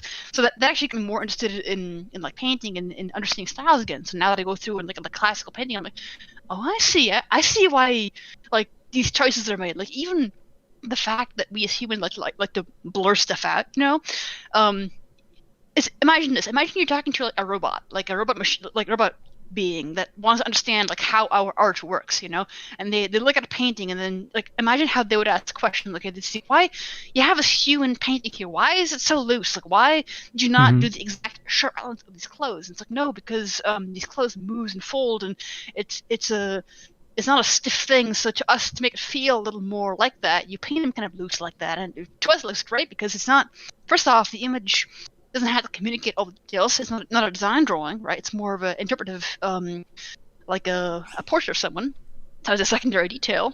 I was thinking primary how detail usually becomes the face. Yeah, like this kind of stuff. You might have a conversation between like a being that would see in a totally different way. Like a robot sees the world through like a radar and a camera set and a bunch of things where you can confirm the physical space, but then it doesn't have processing. So then imagine them having to understand how we see stuff in a weird, algorithmic, organic way. Like, just that little question brings up a lot of cool observations about just art in general, and everything becomes way cooler that way, I think. So yeah, I was thinking how they would notice the chromatic aberration on the painting and be like, "Yo, you did it!" Stuff like that. Like, why did you do that? Like it makes no sense because they don't have, or maybe they maybe they have other quirks. Like you mentioned the aberration. Like that's when you have the lens. And, everything is not quite set up correctly. You get that edge. So then you can imagine now what does machine art look like? What are their quirks? So. I don't know. I just love questions like that because it's just so fun to me to imagine, and also to find ways to understand more of like why we do things the way we do. Because humans are weird. Like we always. I don't think we really realize how specific we are in the way we do stuff. But as a social species and the way we interpret stuff, like all that drives our art and such. And like you see it there. It's because it's a visual format. It's a good spot to go and like pick it apart. So. It's an expression of yourself, of what you perceive. Yeah. Right? Yeah, and then each individual. Like a reflection. So this is another thing, like with going with style, like the way I draw, for example, is very specific to the combination of my background, the way I was trained through like industrial design or whatever else stuff, but then also the choices I make. So I want to do this animal thing, but I want to have it like feel very mechanical, and then the specific way I will mash together these robotic parts and organic parts is very specific to the way I think. If you ask someone else to say make a robot dog, it will look completely different because they have a whole different pool of their own observations, experiences, whatever, and then that gives them a different style. And then of course, then the way you draw, like I'm using line work now. I like to do line work, and it's for me a way to fast get an idea down. Other people like to paint, so all my friends. He can do these really cool like little doodles, like this painted like straight up, and it's just like it's very loose and it gets like across really well. Like that, and that's his medium because his brain thinks that way, right? And I think everyone, I see when you're a young artist, you're trying to still find this out. Like how do I work, right? And this is where you try all the styles and you copy artists and you figure out, but then eventually you find your voice and you find out how you see stuff, and as you mature as an artist, like that's where your style and kind of naturally appears. It's almost like I almost would say, like, don't worry about the style because it will come based on how you choose, like what you choose to draw, and what you look at, and what your influences are, and what you like, and all that comes together in that. So it's not. Yeah. You have to I've heard it's just like the result of a succession of self-plagiarizing practices. Because each painting you do, you're just applying something from your previous one, like your previous experiences and stuff that you've learned, and you put it on practice, and you keep developing that. It's almost like a like a snowball that keeps growing, you know, only to become something you call your style, you know. And it's kind of hilarious that it's something that most of the times you yourself can't notice, you know, but everybody else around you is like, oh, I love your style. And you're like, what? What's my style? Like, what? It's just like dabbling in the genre. Mostly. Yeah. Like the more you do a genre, then your style starts developing just naturally. So Yeah. No, it's so much fun. But it makes sense. Like again, you mentioned a lot of artists I talk to, and they're like, they don't see their own style. I'm like, no, it's these things, and they're like, what? And then, but once you pull up like side by side other artists, you're like, then maybe they see, oh, I see now. And it's because you choose these shapes, and you like these artists, so you like their shapes, so you add these here, but then you do your own thing with them, and then it looks this way, you know. And it's like, yeah, it's all the process stuff, and then just over time, like even these creatures, I have certain like visual tics, you know, that I kind of like drop in there, you know. I have certain like little details like to sneak in, and that's kind of like a thing I just pick up. But then it's also dangerous too. You don't want to have you don't always want to do the same stuff all the time. So you got to be mindful of what your automatic shapes are, and then like how tweak them. So every time you draw something, if you want to make something fresh, you got to stop yourself in the spot. So okay, if I'm making a design for someone, and it's got to be, you know, if it's now it's robots, right? Now it's like constructed stuff. Now it's gotta like look that way, and then I go on. So actually, I always want to have reference. So if I want to now design like a 1-for-1 robot, and it's gotta look like from that time. Then I'm like, okay, hold on, all this organic stuff, get that out of here. I will go pull up, you know, like tanks from the time, and like, you know, old tractors and whatever, and see how those are made, and then like try to understand like the visual language of that time, and then pull that in. But then still your overall silhouettes, say I might have like this walker tank or so, I might have proportions that are things I like, you know, it might just a Google tank thing, whatever the heck. But then the execution of these details and the way it's put together will then match that world. So you have to be able to unpack these things, I think, to come up with good designs that are varied and fit the brief, you know. So yeah, I like that. I like what you said, because it's most of the times it's like the, you know, how bizarre like an idea or a concept can be. It actually depends on how well it fits within an environment, you know. So if you design a world that's made that way, you know, with a defined set of like physics and new rules for how things work, and you put this you know, idea that you had in there, then I guess it looks weird if it doesn't look like it belongs there, you know. Exactly. So if you adapt it, then yeah, it's like context, you know. It really matters. Like you have to know what's around that.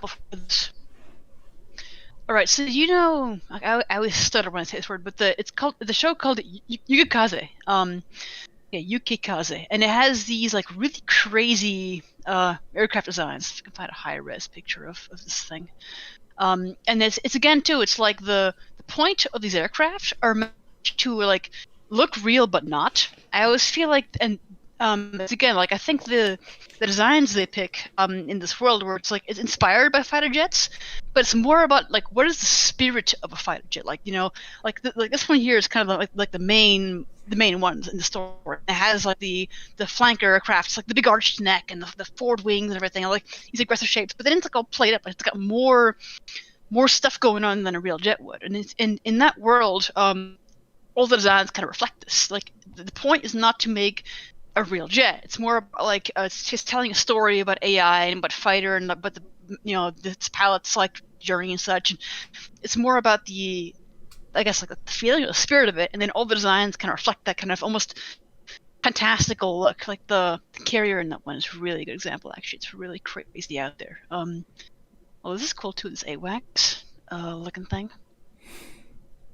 Yeah, this thing. This is good. If it will load. Shoot.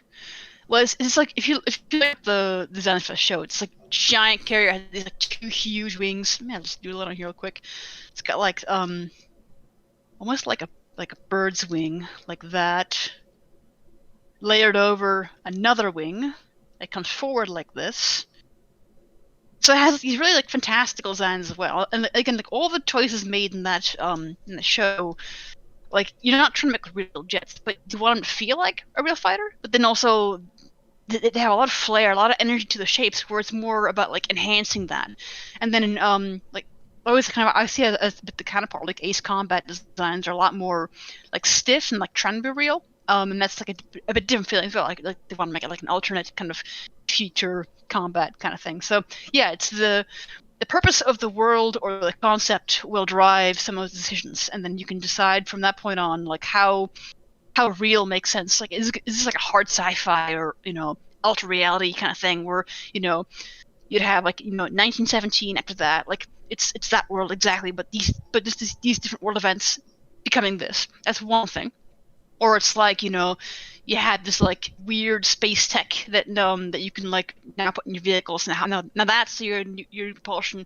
You're now no longer limited by this, but you still have to make things feel like they actually could fly in our atmosphere. So what would you choose there? So I'm going to one place, but yeah, the concept, the story, and what you want to tell in your story will determine what matters. So if the story is very vehicle focused and you're spending a lot of time around the vehicles and about the vehicles, kind of like the Japanese anime with the fighter jets, then those designs become important. But if you're telling something else in the story, then that becomes much more secondary, and you're focusing on the environment. So like how real it should be it's all depending on the story and all what you want to say about it. It's amazing to me how many fields you gotta combine together, like an overwhelming amount of fields you gotta know about. Yeah, and you seem to be so comfortable cool. in that as well, like it's awesome to see that. I don't know if it's just observation over all the years. Like, I don't know. Have you ever dabbled in like film at all, or only games so far? I've only since this year been really in the concept, so I've only been in game so far, but we'll see where that goes. Oh, actually, no, I take that back. There was this project back in school. Oh, this is hilarious. You know that like the Sci-Fi Channel or the have those like bad sci-fi movies, the B movies. So Roger Corman, so this is now this wacky stories, but a friend knew someone who worked there, who worked for the Corman who needed monsters. Come on, those are the best. He turns to me like, "Oh, you do monsters?" I'm like, "Yeah, this is a monster movie. What's this about?" And then I get with this guy. I've done a bunch of. If you know the movie Sharktopus versus Werewolf, I actually did some stuff for that one. I gotta find this is hilarious. God, yeah. So that is my small connection to film there. If I find that picture of it real quick. Station. I think I have it on there. It's an old drawing now because I did back in school. But they did a bunch of creatures for that. Here we go. This is hilarious. So the werewolf was one of the designs. I had to come up for them. And then it was funny, like I had like a much more aquatic design with like flippers and things. Like, no, it's gotta walk on land, so you gotta change stuff on the fly. And like, and there's a bunch of like, it was funny with them too. Like this one, like a quick idea, right? So, and it was more about like, the name of the creature kind of came first, and then the kind of creature was born around. So it's more like having a bunch of fun names like Sawclaw or like whatever, and then but the director really liked this word whale-wolf. So I'm okay, what would I put together here? And I kind of did the a bit of the akut thing, but also the technically killer whales or the orcas, dolphins. They are land animals that evolved back into the water, and their ancestors kind of this wolf-like creature. And I'm like, actually, I like the connection. Instead of like a whale, like a proper whale, the baleen whale or so, why not take this kind of wolf ancestor, kind of thing in there and sneak that back in? So I had this like weird like pseudo werewolfy looking face with the workout body, like, very silly. Like this is old crap now, but like this ended up in that. And then there's I think the Cobra Gator. Oh yeah, the Cobra Gator's in here too.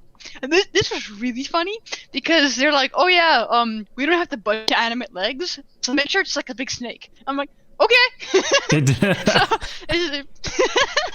it's a big alligator snake thing, and it's all like low budget stuff. But it definitely sounds like it was a fun project. It was a quick like, oh yeah, can we have some quick sketches, for this amount of money? Okay, sure. Here's some monsters. Go, So that was really funny.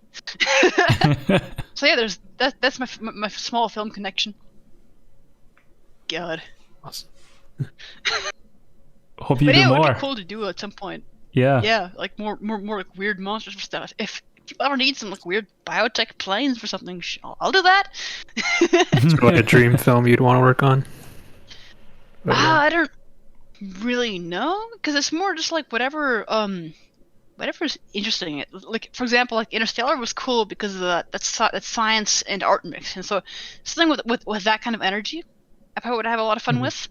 But then also like weird stuff, like weird biotech films and such, and like exploring worlds that are complete and for our own, like stuff like that. I really like. I love like sentient AI stuff. So maybe a movie that has more stories about like machine characters who actually are main characters instead of always like a sidekick. Because almost always you have like a robot character and they're always like some android side. And it's always like, that's no fun. Like this has potential for a really cool character. Why first of all make him be human-like? Because we already have humans. Just put them in the movie, right? So what would maybe the spaceship is a character and the AI is sentient, and like what happens there? So I guess Hal was that in Space Odyssey. But there's all kinds of fun potential with characters that are not human, because like there's stuff you can do with them that you can't do with humans. Although I guess that the hard part is is like, oh yeah, you have to have the human to relate to, and that's why most things are around that, because it's what most people like. But I was thinking of the Transformers movies, Those are actually, so the only one that I actually really like of that one is the newer one. It's called Bumblebee, and it's directed by a different person, and it did a much better job because first of all, the designs were a little simpler, and they kept the story a little more small. Like it's much more focused around just the kind of a story of a girl and his robot kind of thing, and then like this more of a micro story instead of like the older movies were like throwing all this stuff at the viewer, and I feel like there was a lot of cool stuff. Like I love Transformers. Like I'm an old fan of the kind of series.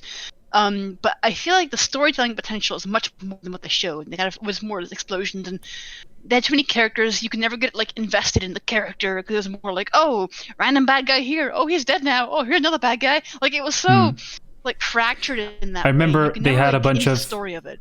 Creatures. Like characters based on like real world animals. Like they had like some sort of a dog or something. Then they had like a giant scorpion, I think. That was also like, borrowing beneath the desert and stuff. And yeah, I know exactly what you're talking about. Yeah. Like, so that's really cool. When I look at that, I'm like, holy shit! Are those people really manually animating every single piece of those things? No. If you ever look at the VFX breakdown, it's super cheater. So they do a lot of like splinter like animation. I was going to ask you, does it make sense? Like when you see all these pieces moving around, does it make? I mean, it makes sense to me because I don't really understand what's going on there. Like I just see a bunch of pieces moving around inside. It's noise. Most of it's visual noise for how it's put together. Like the faces I'm more careful with because they have to express and like move and articulate parts. And the newer movie I mentioned that they simplify the shapes more, so you can really see more how the machine kind of folds and such. Yeah. But even when you watch it very carefully, there's a lot of like morph stuff going on where they're not exactly cutting up, this Volkswagen Beetle into this character, right? Okay, approximately the chest has this part, and the shoulder this part, and the arm of this part, and the leg of this part, right? And it'll fold up kind of this way, but it's not like exact, right? It's kind of like enough, and then when they transform, they blur a lot of stuff where you can't really see what locks into place and such. But then the trick to making it believable is having enough like big parts kind of clunk and lock into place around that noise. So you get the solid feeling of that, but the rest of it is kind of like mushed in there. So there's a lot of visual tricks. Humans, there's a lot of visual tricks, and I think as humans we don't see. Like, you can't at the same time focus on each rivet and bolt falling into place. So with movie magic, it's about like how can you make it like look good enough without going through and like building an actual transformer that's like. I was thinking if maybe they use some sort of like, how should I address this, like an AI based kind of system or something to animate those parts. Back then, no. I remember there's this movie from The Edge of Tomorrow, I think it's called. It's with Tom Cruise and I forgot the other actress. But they had these creatures that I remember watching the breakdown, the VFX and stuff, and they seemed to have developed like a system to animate animations, which is something weird. Is like an animation within an animation. So the creatures would be having this kind of effect where they are constantly moving, all the time, like those tentacles or wherever those things are. And that was kind of like, because when you look at it, you must be thinking like, holy fuck, the animation process must have been like crazy. But then they reveal those things to you and you're like, okay, which is some kind of, it's similar to the reaction people usually get when you tell them, oh yeah, I did this on a computer, and they're like, oh, okay. Yeah. That doesn't mean it does itself, but just push a button. Yeah, exactly. This is digital, with that kind of stuff, oh, okay. I thought you did it on paper or something. Then it suddenly takes away AI all stuff, the merits. I think with AI, like back when the first Transformers movies were made, that was like a mainstream tool as far as I know.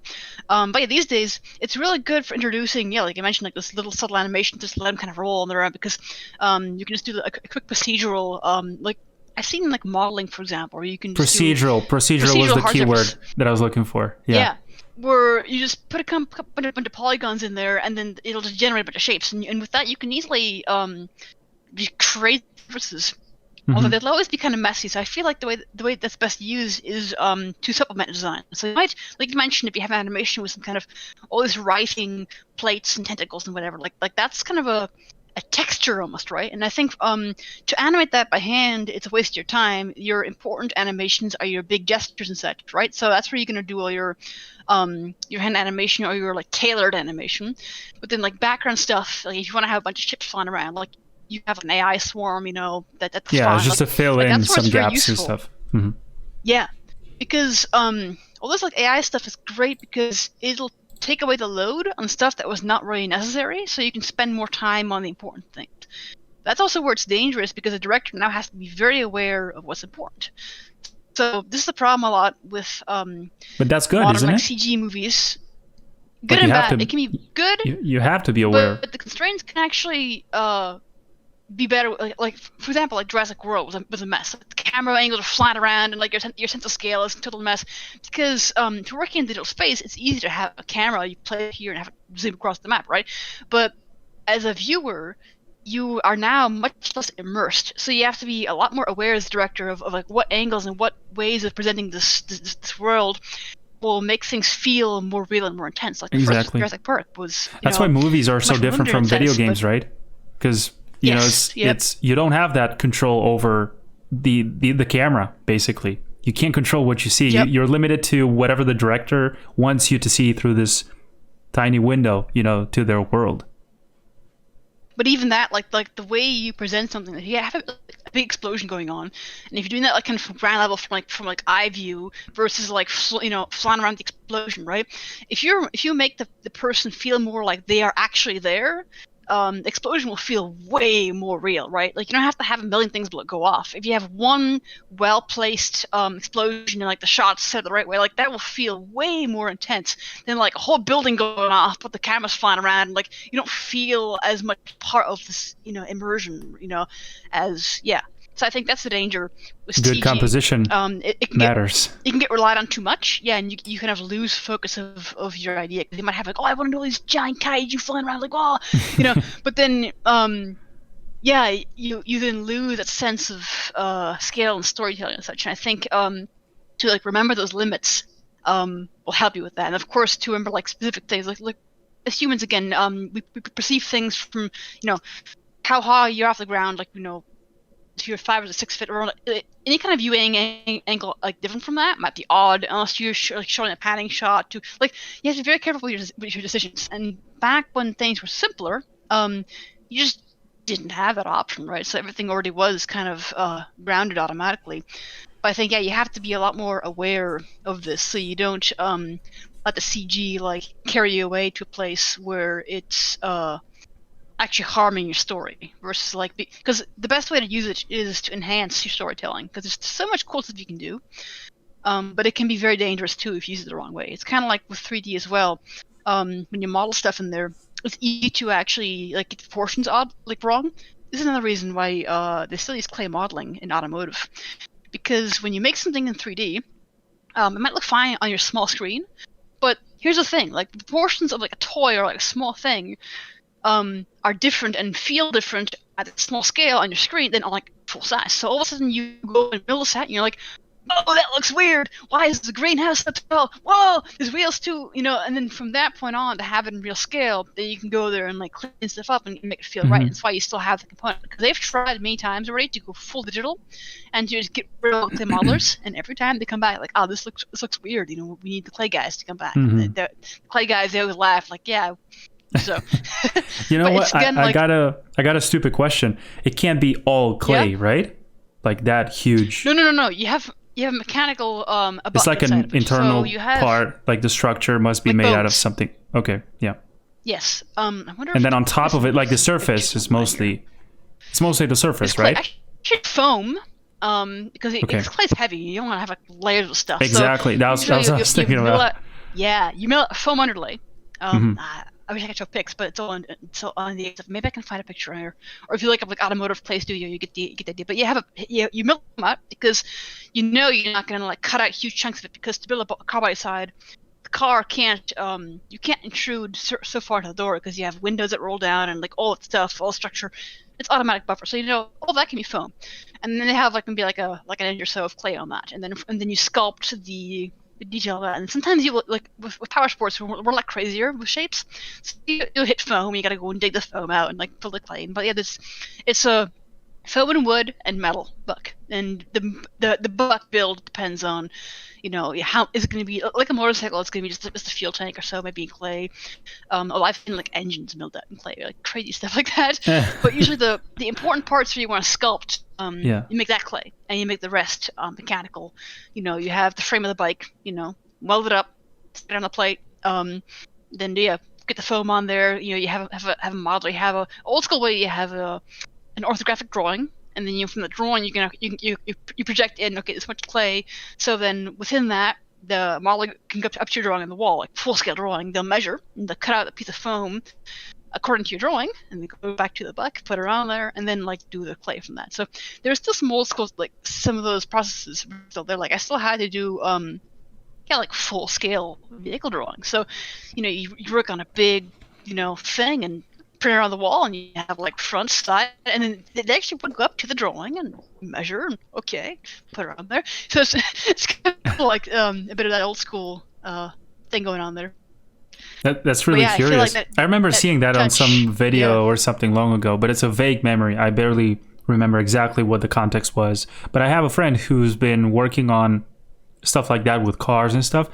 It's just that I've never seen like a full scale size, clay model of a car. He was only sharing like smaller versions, like something like this. I don't know, something that would fit on your desk, for instance. But yeah, just to hear the very concept of like an entire car made by clay is just crazy. It is pretty wild. Yeah. The scale ones are done too. Studios all have their own process on if they choose to do it or not. But I know, like for example, BRP up in Quebec, for their power sports vehicles, they like to do a bunch of little models first, and so they'll do like fifth scale. So that'll fit here on my desk, yay big, right? And you can do a bunch of quick ideas there, and that's still part of their selection process. And then from that point on, to see the physical version of that, okay, we like this one, but then maybe this and this piece of this, and then that's taken to full scale.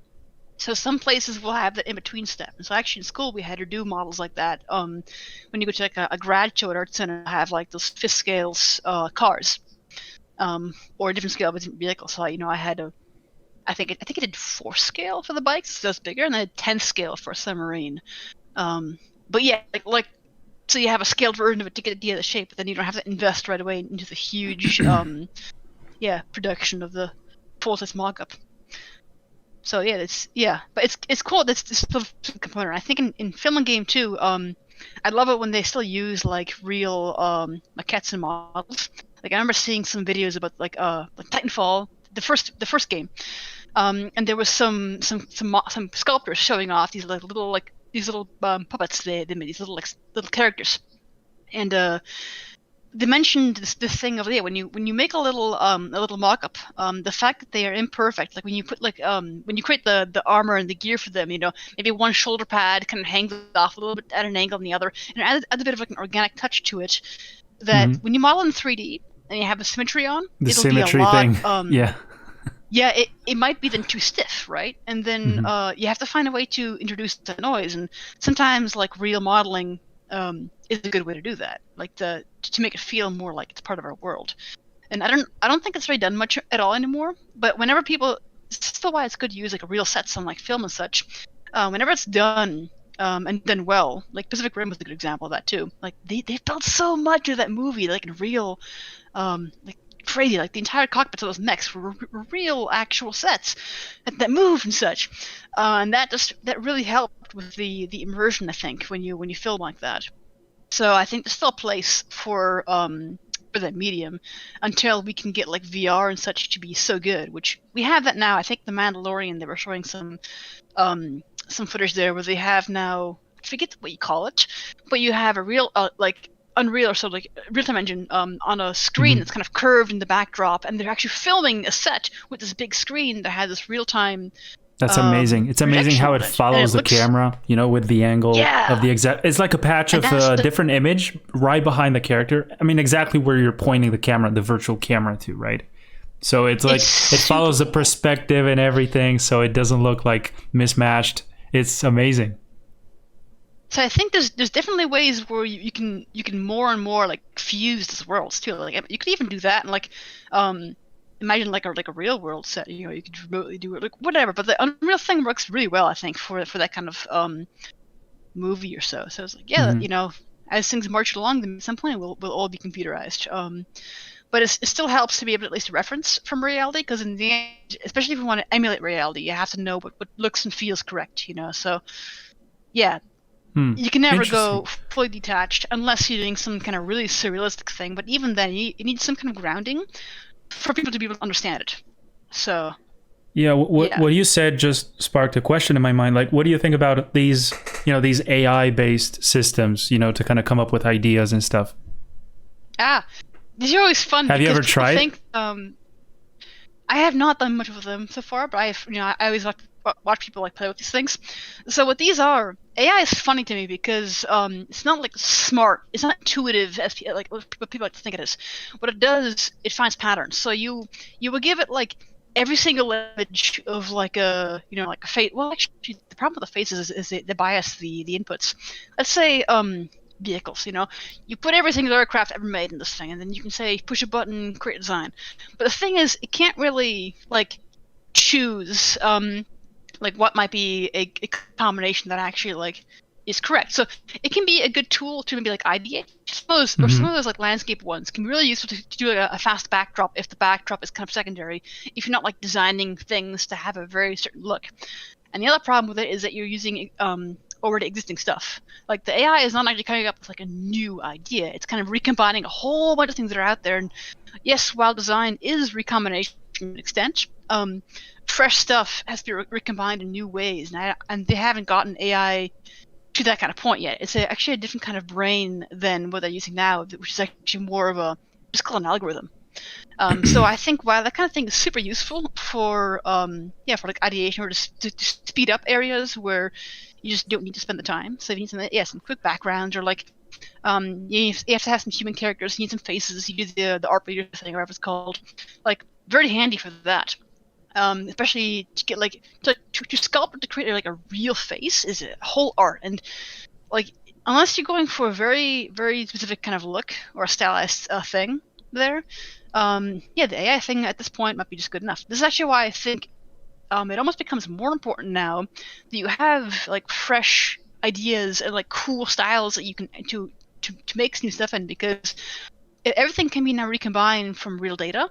It's like, well, what's next? What's gonna be the new thing? And then what's your advantage now as a designer, as an artist? And that's not so much that you can like render perfectly, because you can now, these AIs can now fill in all this detail. Like, it doesn't matter how well you can render a bunch of rocks. That's not the important part. The important part are your ideas and how you present the world in a cool kind of way. With color choices and such.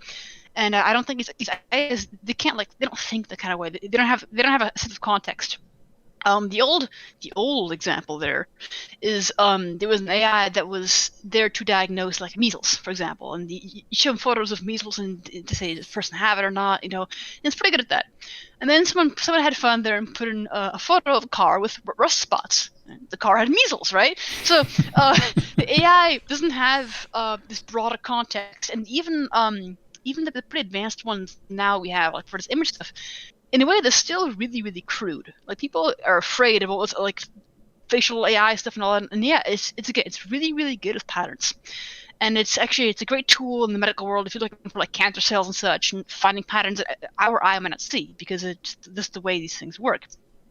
But again, the intuitive part, they have not come close. And from what I understand, they aren't thinking about it in the kind of way I feel like. Because again, too, I think the future of like an AI network that actually would really work is you would have almost kind of different kinds of brains. Like, you'd have this algorithm thing in combination with like an intuitive brain, where the whole point of the intuitive brain is to like take the inputs of these algorithms to like recombine and like, okay, here's the context of this. I want to come up with like a new feature design. I gotta pull all the anatomical knowledge, so you can pull from that side, but then you gotta, okay, it's gonna be for this alien world. You gotta come up with like new, fresh stuff. Now you gotta be able to pull from lots of different things. And I think there's no way you can throw all the data ever at something, because, or maybe you can, but it's so inefficient. And this is actually another thing why we as humans, we don't. The example I use is like a tree. We know what a tree is, right? But we have not seen every single tree in the world. But you don't have to know what a tree is. If you say a kid, draw a tree, and they draw a little stick with a little bush along it, right? Like, there's a conceptual knowledge the way we understand the world, and I think that kind of way of remembering things, understanding the world, is something that AI is not even close to yet. And that's, once they start thinking in that direction, that's where it gets more interesting. But this conceptual thinking is not there. It's all very what I would call brute force, and it's in a way the same stuff we've been doing since the 80s. Because I have a family who actually has some hand in old AI stuff, like very early on, and he's like, yeah, no, this is still the same stuff. Same stuff, more power to it, but it's the same stuff. Yeah, the way I see it, I think what we have so far, I think it makes for a nice base to start with, for creativity and stuff. I mean, it sparks some ideas that maybe you didn't have before, and I mean, in my experience at least. Yeah. I think that's why people who are afraid of it, like, no, it's a tool. It's again to like here. I'm drawing the computer. I have an undo button. If I go on drawing inks, I don't have an erase. Right? Exactly. You have to see it as just another tool, and it's not going to take away your job like anytime soon. Because again, look what I mentioned. Every time I see people posting like, "Oh my God, the end is near," they've improved this program of, this AI program now. Now it does it all by itself. Like, for instance, I've seen Scott Robertson, for instance, sharing some stuff he was doing with, I forgot the name, but it's something that fills your line drawing sketches. It shades them in a pretty cool way. Yeah. And I remember people sharing that around, like, worried, about it. Like, oh my God, this is the end. These things are going to do it all by themselves. They're going to take our jobs. Pulling away all the grunt work, Yeah. No, I think the way people have to see it is you're pulling away all the stuff that might hinder you from finishing stuff. If you now have a shortcut to fill your line work in and to like fill in a background, it's like, great, that's done. Now I can focus on the important stuff, right? Yeah. What if they take care of the left? Yeah, exactly. What if they take care of the time consuming stuff that you don't want to spend time doing, Exactly. So you can focus on the real thing, like the idea, the design process, and all that stuff. All that stuff that takes all the brain power, basically. Because let's face it, like, doing details and stuff, you can put on music, anything in the background. You don't even have to think about it. But then that initial phase, which, by the way, I respect you a lot for. I mean, it's amazing that you can talk to us all the time as you were also like designing those things on screen now. I'm an autopilot. This is it's crazy. I remember feeling this way with Anthony Jones, at a presentation a few years ago. He was like just narrating, talking, asking questions to the audience as he was painting this awesome thing in like 5 minutes. And we're like, how can you do that? And he was like, well, I'm just used to it. This is all I do all the time. It's muscle memory. But exactly. You get used to it. Autopilot. Because if you now say, go design, a motorcycle that's meant to work in this, then I have to turn all the brain cells onto that, right? Then I have to go through and get my reference and say, okay, you got this robot motorcycle, and I start to go through there and do things. Like, to design takes a lot more brain power, like, if you're actively doing it. Like here, I think as an artist, when you've done it enough times, if you're doing with creatures, you have a lot of, like, shapes in your head you can kind of, like, automatically kind of just jumble together. I have, like a big Lego bin, right? Where I can just kind of intuitively put things together that I know will look cool.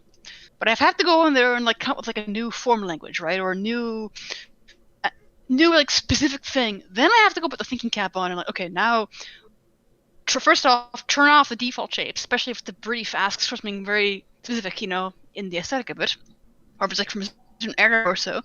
Yeah, I guess it depends on your comfort zone as well, right? That's much harder to. Yeah, like if I had to go and now like paint this while talking, and I have to do a lot more pauses and like, okay, hold on, how do I render this, And yeah, so I would say that take it with a grain of salt, because people who if they're doodling while talking, they're probably not doing like the full brain power stuff, right? Like I'm just drawing like little monsters that are for me just fun shapes that I can draw with my eyes closed because it's just what my hand does, right? If I have to go and be specific, now I gotta sit down and okay. Then I almost get to overthink, and it's gotta be the exact thing, and you should, put all the research in there, and I might take hours on like one little sketch, and that's where it can get dangerous, where I might spend too much time coming up with an exact look, because again, too, like all those car design and such, there's a lot of iteration that happens to make those things look good. It's like when you see an amazing sketch online or so, it's like, well, that probably took like 10 iterations of it's the highlight that you choose to share. Just like any social media finished painting, Exactly. And like here, I'm really comfortable doing like these like weird little like dragged like robot animals, so I can do that while doodling and provide some entertaining thing to watch, as a talk, right? So, but yeah, it's not. I'd be careful. It's not as like even Anthony Jones. Like I've seen his works, and it's awesome stuff. But like I think his little speed paints are more this where like he has the muscle memory for the kind of painting. He can just knock it out.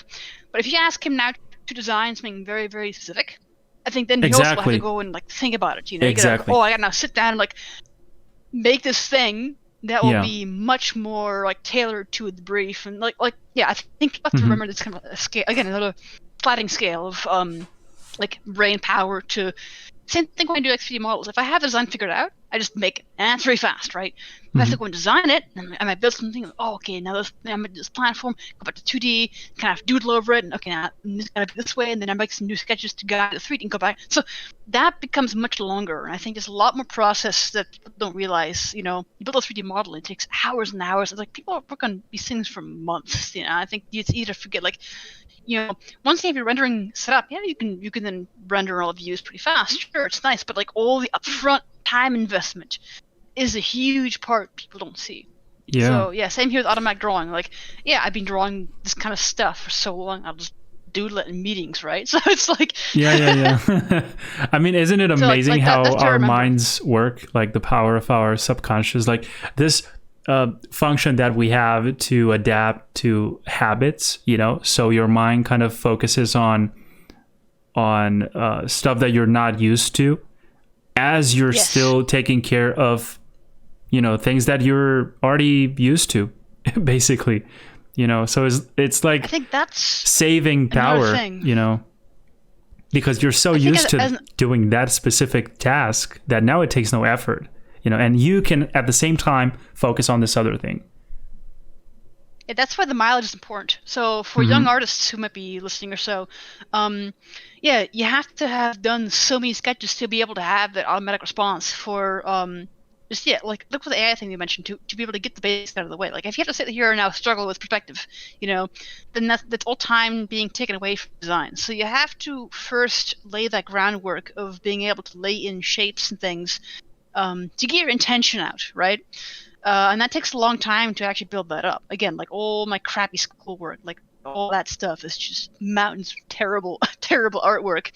But you have to go through that because now you hand me something. Oh, make a vehicle for this, make a weapon for this, make a robot animal for this. It's like, okay, and at the point you have the confidence that you can find a way to make that work because you've done all that like groundwork, right?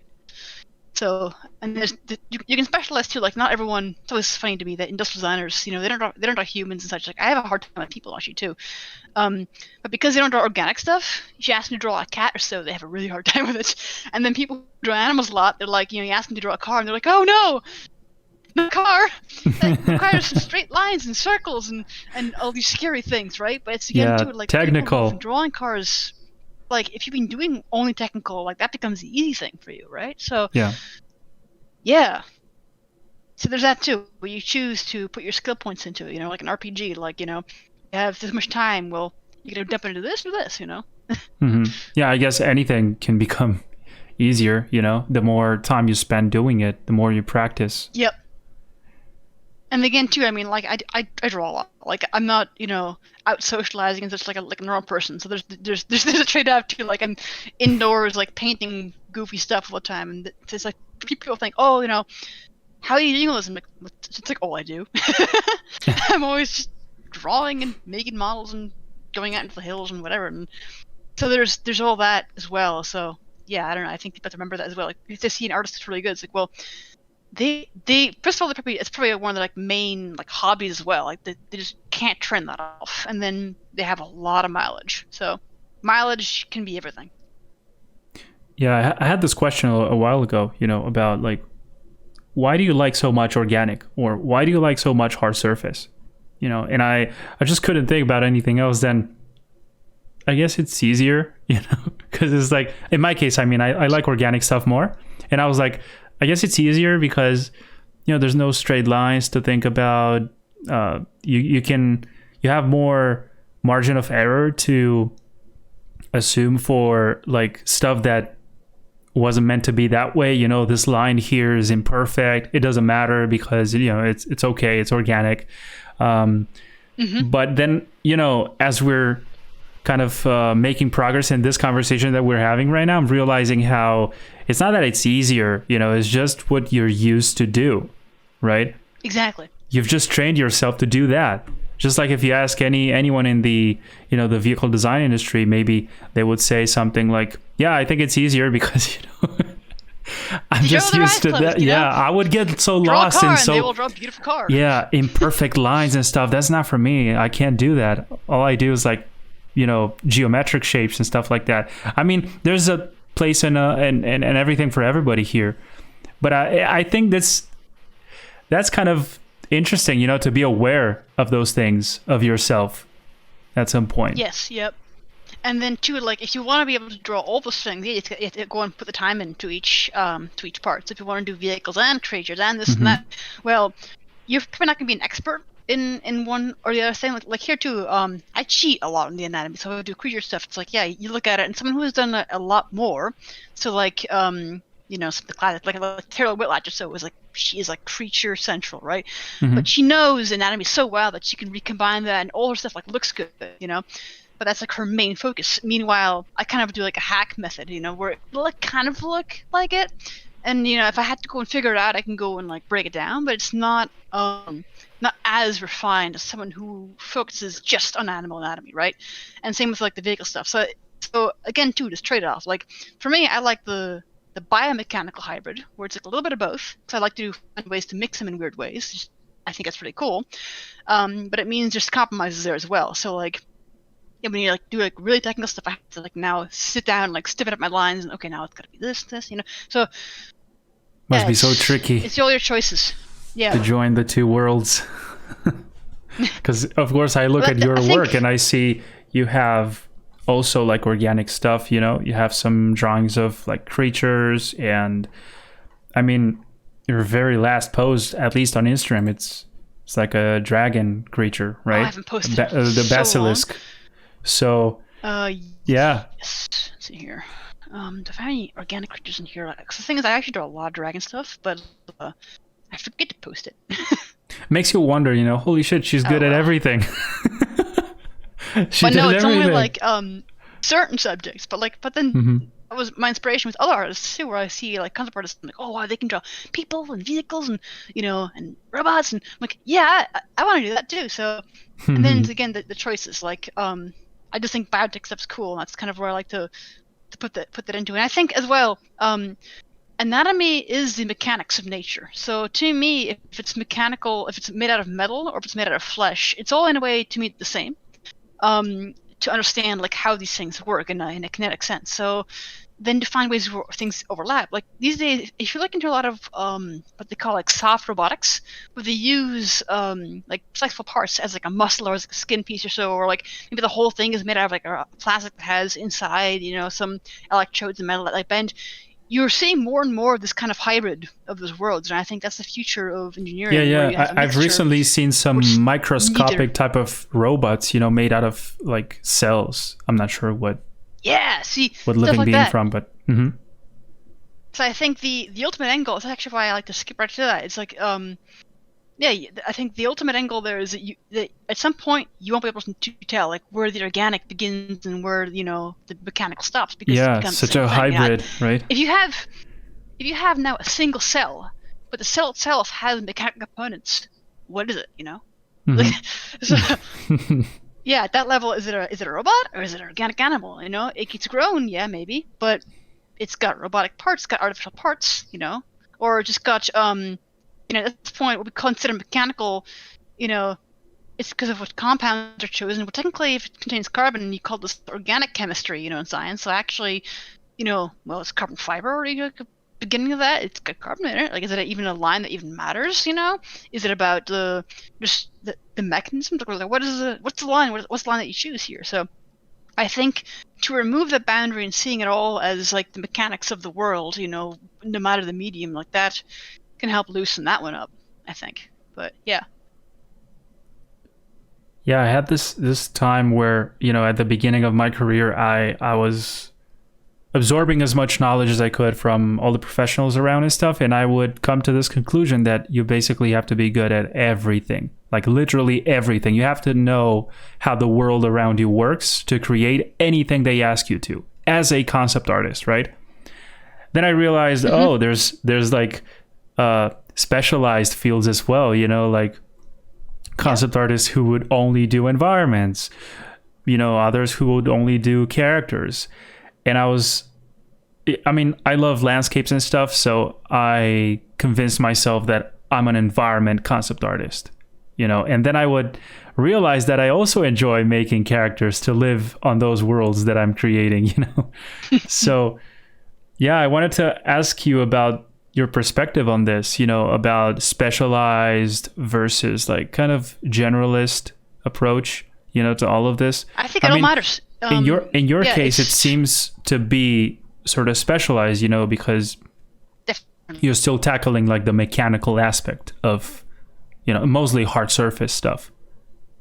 Yeah, that's usually what I do at work as well. Like whenever there's like a character that's like mechanical, or if there's a weapon or something, it's usually something that I will go and tackle. Because when it comes to like doing like characters and people, first off, to me, I'm like, there are so many people who can really do that. Like there are so many people who have been drawing since young, like really good people designs, and I'm like, don't have that mileage. It would not be worth the time to try to get someone like me to stumble around and make a design like that. So go and get the guy who is good at making like cool clothes and such, and on this character, and then pull someone like me in where you might need the more specialized knowledge. So like, we need a very specific craft, for this character now. This like ice skimmer thing, it's like maybe some Soviet era like Ilsani kind of thing, but it's got to be like from this world, and it's got this power crystal that that drives this whole engine, and then someone like me has like the background, all this like nerdy stuff that I can pull from, and then that's where I can then jump in. So I think that's actually why our teams are great, because you get to have this mix, or you get people who are specialized, who can then really like bring their thing to the table with other specialists, but then you also have to have the people who are generalists who can work in kind of that big picture level, right? So there's not better or worse. It's more just like, what is your personality, and what kind of suits your workflow and your interests the best, you know. And again, too, I think with concept art, it's so competitive. It does help to go find the areas where like maybe not that many people are doing that, or it's maybe the tougher thing to draw. Like I do notice that like if you have like a competition in ArtStation, the character section always like super full of applicants, and then like props and such is like only a couple. I'm like, well, here's the thing. True. You go into the prop section, apply to that, you have a much higher chance of winning. Well, same in real life. If you have you have to make sure there's demand for it, though. If there's demand for a topic that people are not doing so much, that's your way in, you know? Yeah, so like for all me, portfolios are to full of switch flashy worlds, stuff, right?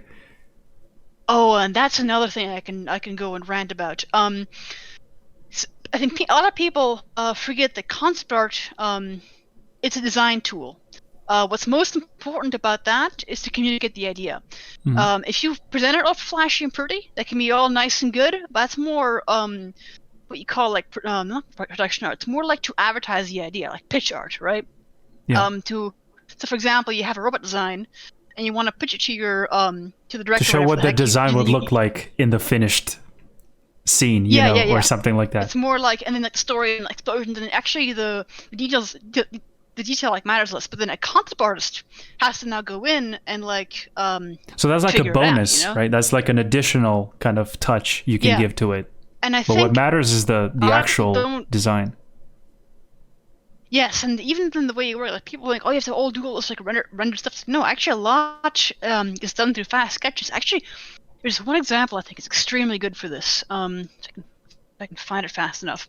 And I love this example because it's a very, very quick 3D model that has some very, very loose sketches over it, but it's exactly the amount of information that's needed to communicate the idea. Let me find this real quick. I want to say it's Mike Dosher who drew this. So yeah, I guess we're featuring him here as well. Let's see here.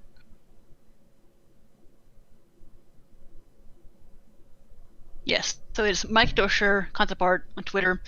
And this example is great, I think, because you have, first of all, this is for tabletop minifigs, right? So you actually don't need to have material information. You're doing a 3D print.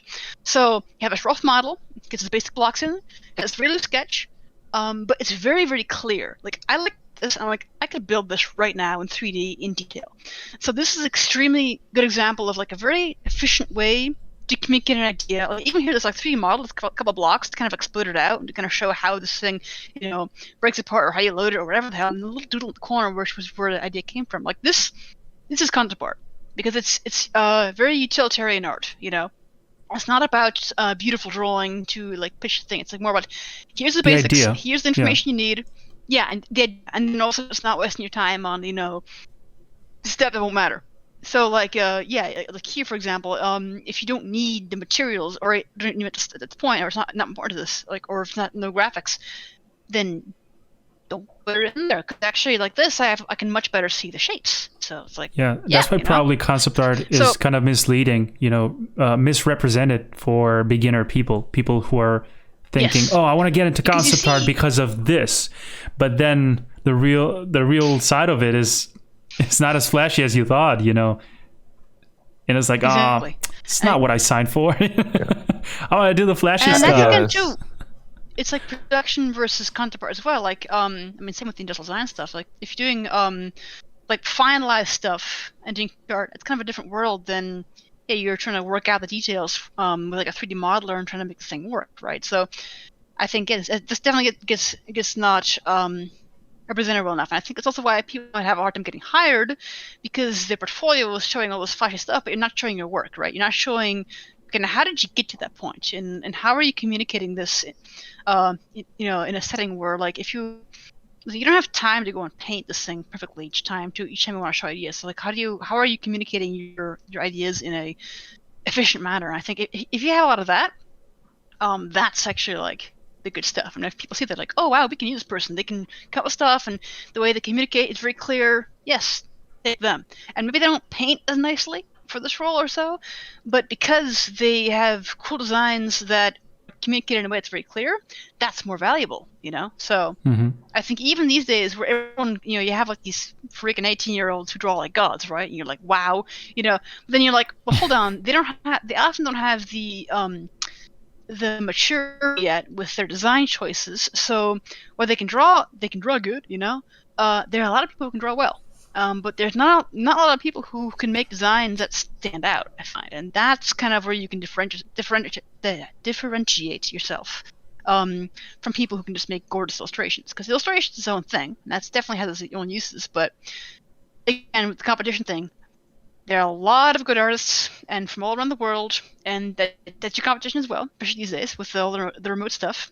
So yeah, you want to make sure your fundamentals are good, but also that if you want to be in the design and concept art kind of world, you got to make sure that is strong too, and that you can work with like coming up with ideas in ways that you can communicate well and that fit the brief.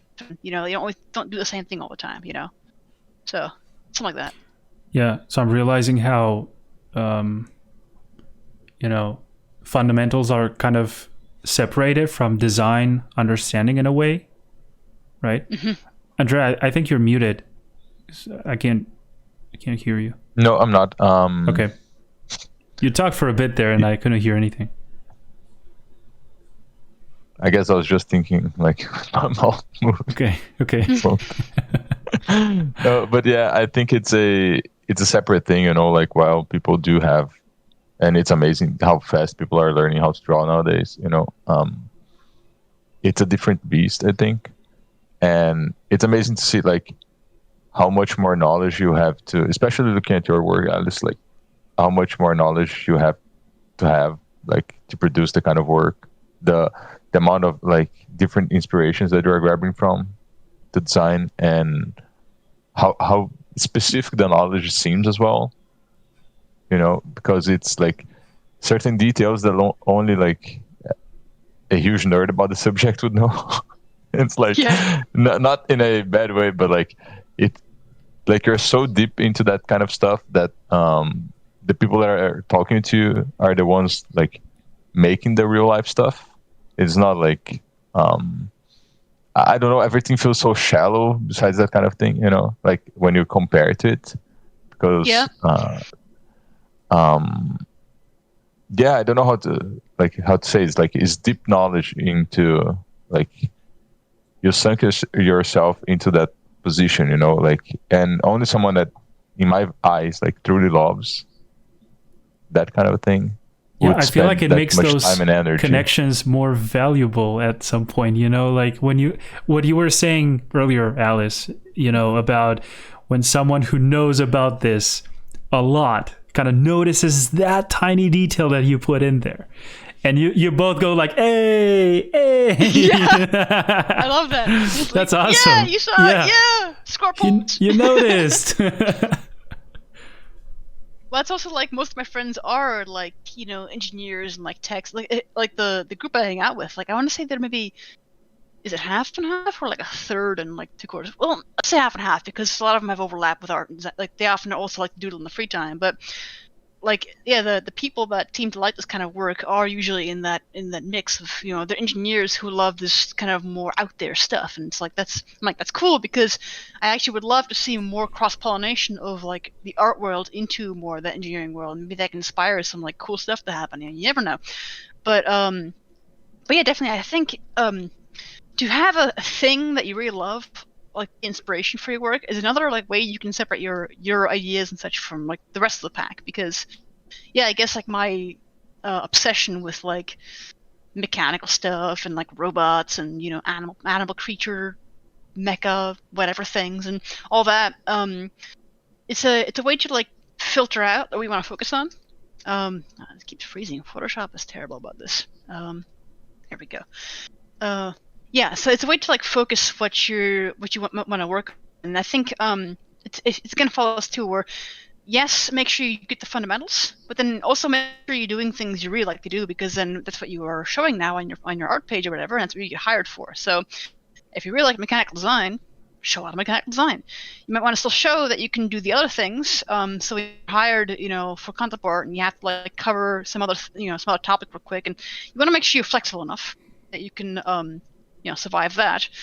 But especially if you want to be a specialist, it helps to have a passion or so that helps focus some of your ideas and choices, for what you choose to draw and what you want to make and all that. Because then you get hired for that. Because people say, oh, we like this person's, crazy mechanical things, and they can do 3D. That's actually like another reason I wanted to do more 3D is I think that makes me way more useful. Because while I can do the 2D thing, I think it's too tedious, right? I have this problem of I will overthink a design to the point of not being efficient enough to get it out.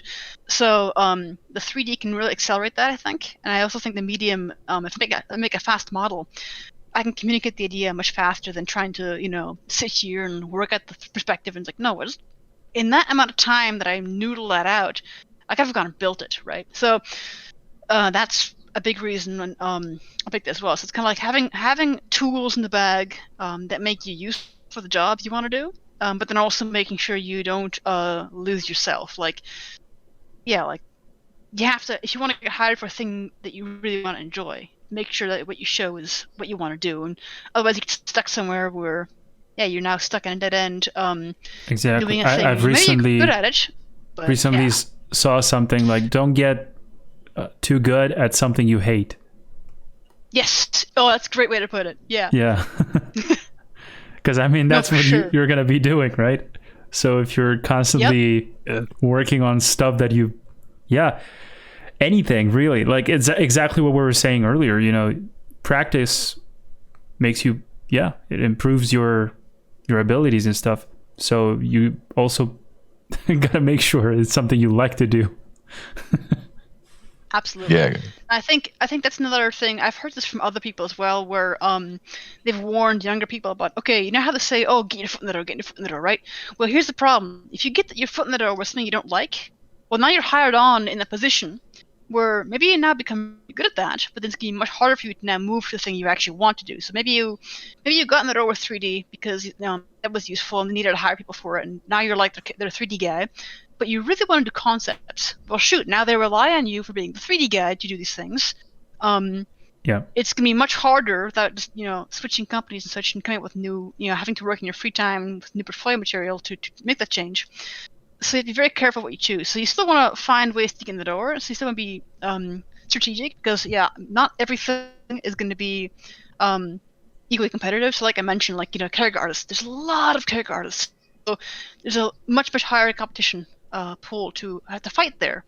But if you still really want a character, well, maybe you find an angle you can attack it with, and then you can get in that way, still doing a thing you like, and then you get good at it, or maybe at some point you get full in that world. But you have to be very, very careful to get stuck somewhere where, that's kind of why I pushed out of the ID thing. Where I'm like, all I'm going to do here is now, pull teeth with engineers and trying to get this thing made. I'm not learning new stuff. I'm going to learn new stuff and do other topics.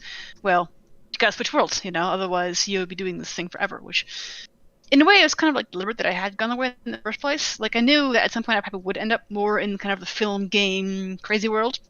But my choice was, the reason why I took kind of the long way around is that I needed that discipline of that mechanical world. And also I think for me that knowledge helps me helps me be a stronger designer in the specialty that it shows. So while it did take, you're not gonna learn it overnight, just do this kind of design work or whatever the heck.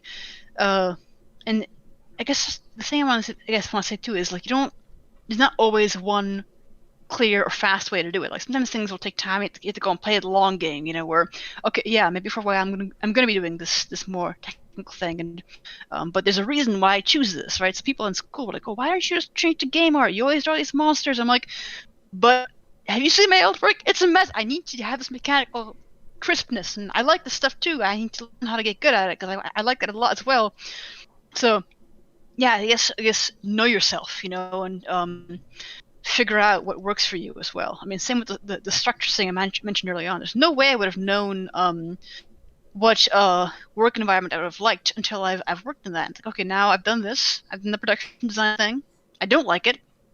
Let's try the other thing, and then I'm doing the other thing. So it's always gonna be a journey, and you're not gonna figure it out overnight, and that's okay. Yeah, it's cool to see how every stage of your career adds up. everything you learn at every stage of your existence, adds up to something, leads to a moment of realization where, oh my God, now I see why I had to go through that, at that point. Yep. It's kind of... And I have a weird thing, like, I do tend to take the long way around and, like, brute force through, like, things I'm not good at. Like, I hated the first few terms. Like, when I was going to Art Center, I hated a lot of my classes. I'm like, oh, this sucks. I hate drawing cars. This is the worst. But I'm sitting here like, this is, like, tough medicine. Like, I'm like, I know if I can do this, I can get hired anywhere I want to get hired for. Because the kind of consensus back then was, if you took the ID route and you took the automotive route, which was kind of considered to be like the harder. I mean, I wouldn't say it's the better route. It's just the more refined route when it comes to like visual design stuff. So if you can do things at the automotive level, but with the like product design knowledge that lets you like work on whatever everything you want, that carries over. It's much harder to go from film and game, even though you may draw amazingly, right? But it's hard to go from that world to ID. So my thing was, I also want to keep my options open. In the end, I love design, right? And I want to make sure that as a designer, the skill sets that I choose to pick up don't lock me in somewhere, right? So even though now I do the film game stuff, and I love that world. Like, I mean, again, my inspirations will come from engineering stuff. So it's like, well, you don't lose that. It's more, if I wanted to get hired over in another world again, like, yeah, I could go do that, So it's like, that was a strategy. So it takes longer to do that. It's more of a kind of pain in the butt to slog through and, whatever. And maybe it means there are things that I'm not good at. So I never learned how to paint, like, properly. That's all self-taught, hackery. But, maybe that's okay, because the specialty I chose is not about so much like painting pretty environments than it is about, okay, kind of with thick designs, So again, the focus of design being the main jam there, with some like creatures sprinkled in and a bunch of other like random interests. It's all kind of deliberate, and it's probably not, I wouldn't say it's a comedy. Like, I think when you're like, right out of high school, 18, 19, you don't really quite know what works yet. And I kind of knew what general direction I wanted to go in, but I couldn't, there's nobody can predict this, right? So the best thing is to like arm yourself with tools that will not lock you in later. So that was my reasoning for that one. So even though everyone's like, oh, why aren't you in the film and game? And I'm always looking over there like, oh my God, they're making these cool, like, helmet sculptures. And I want to do that so badly. And I'm sitting like, you got to do this. You have to do this path, because if you do this, you can do the other thing someday, and you just got to sit through it, right? So kind of an odd take. But in my case, it worked. And there's no like one formula either. Again, each person's different. Some people know right away from the get-go, like, oh, I'm going to do concept art, and that's my world, and screw everything else, and I don't have to go and slog through. Like, the people who went from engineering to ID, and they're like, actually, it doesn't really help them that much. They say so. It's personal, I think. And like, who choose to work on and such. Like, it's, yeah. There's no one answer. And that's why I'm very careful about like saying that there is a way to do a thing or not to do a thing, because the people who have a unique path, it's a combination of lucky factors and just their way of doing things, So, yeah. Always beware of people who say one way.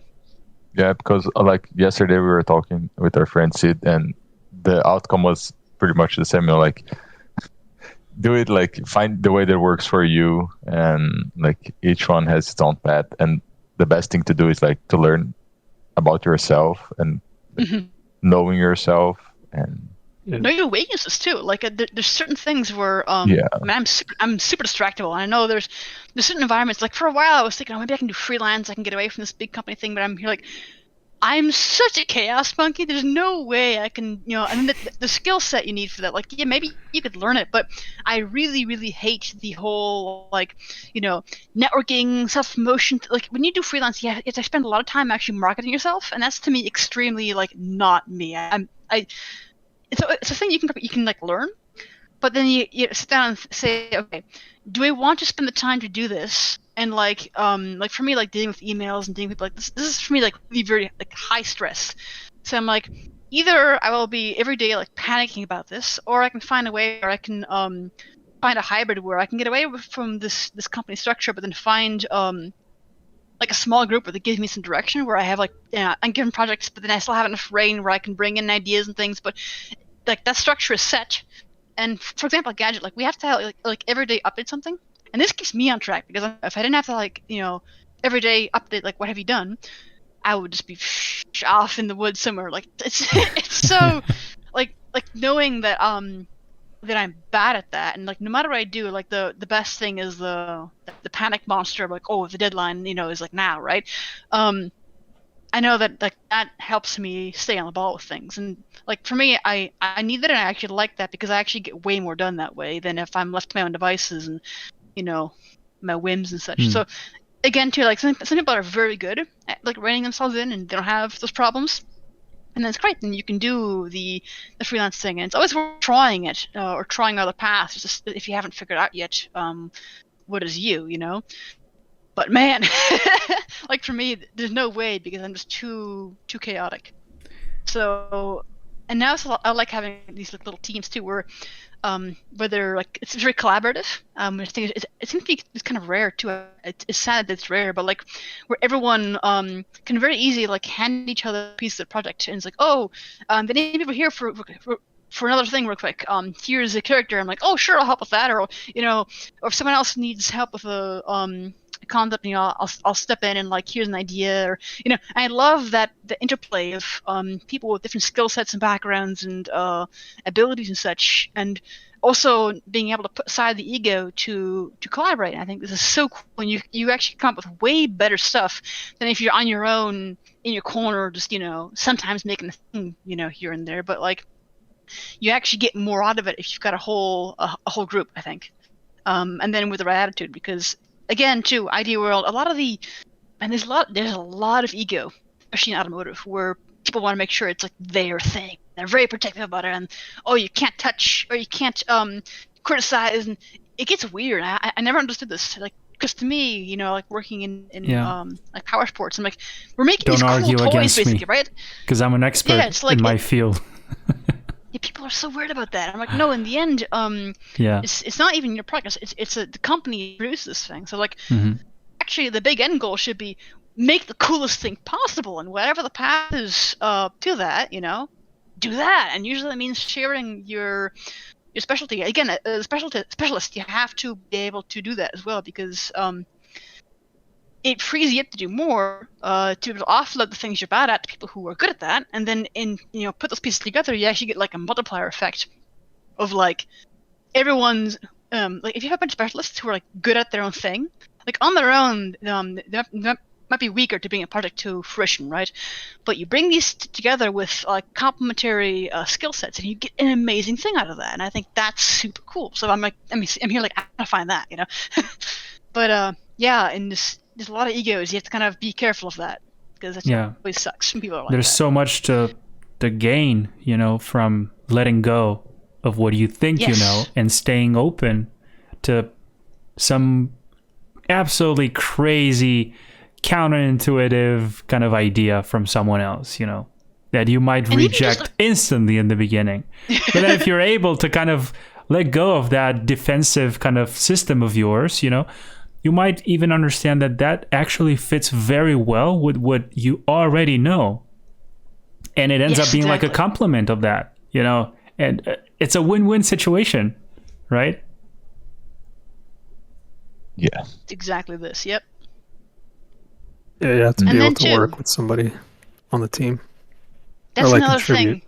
I think people who want to get hired in concept art like to think it's all about your skill, and while skills are very important, you have to be able to play with a team. In the end, it takes a team to be able to get a thing done. So if you are an absolute pain to work with, they're not going to want to hire you. If you can be the best freaking painter out there, but if you are impossible to work with or you can't be communicated with, well, you can't make a thing happen, right? Then this becomes a problem. You can't use that. I mean, there are fringe cases where people who, Automotive is just an example. There's people who have egos and they get away with it because, they are like the guy for that, and it's kind of annoying, but it exists.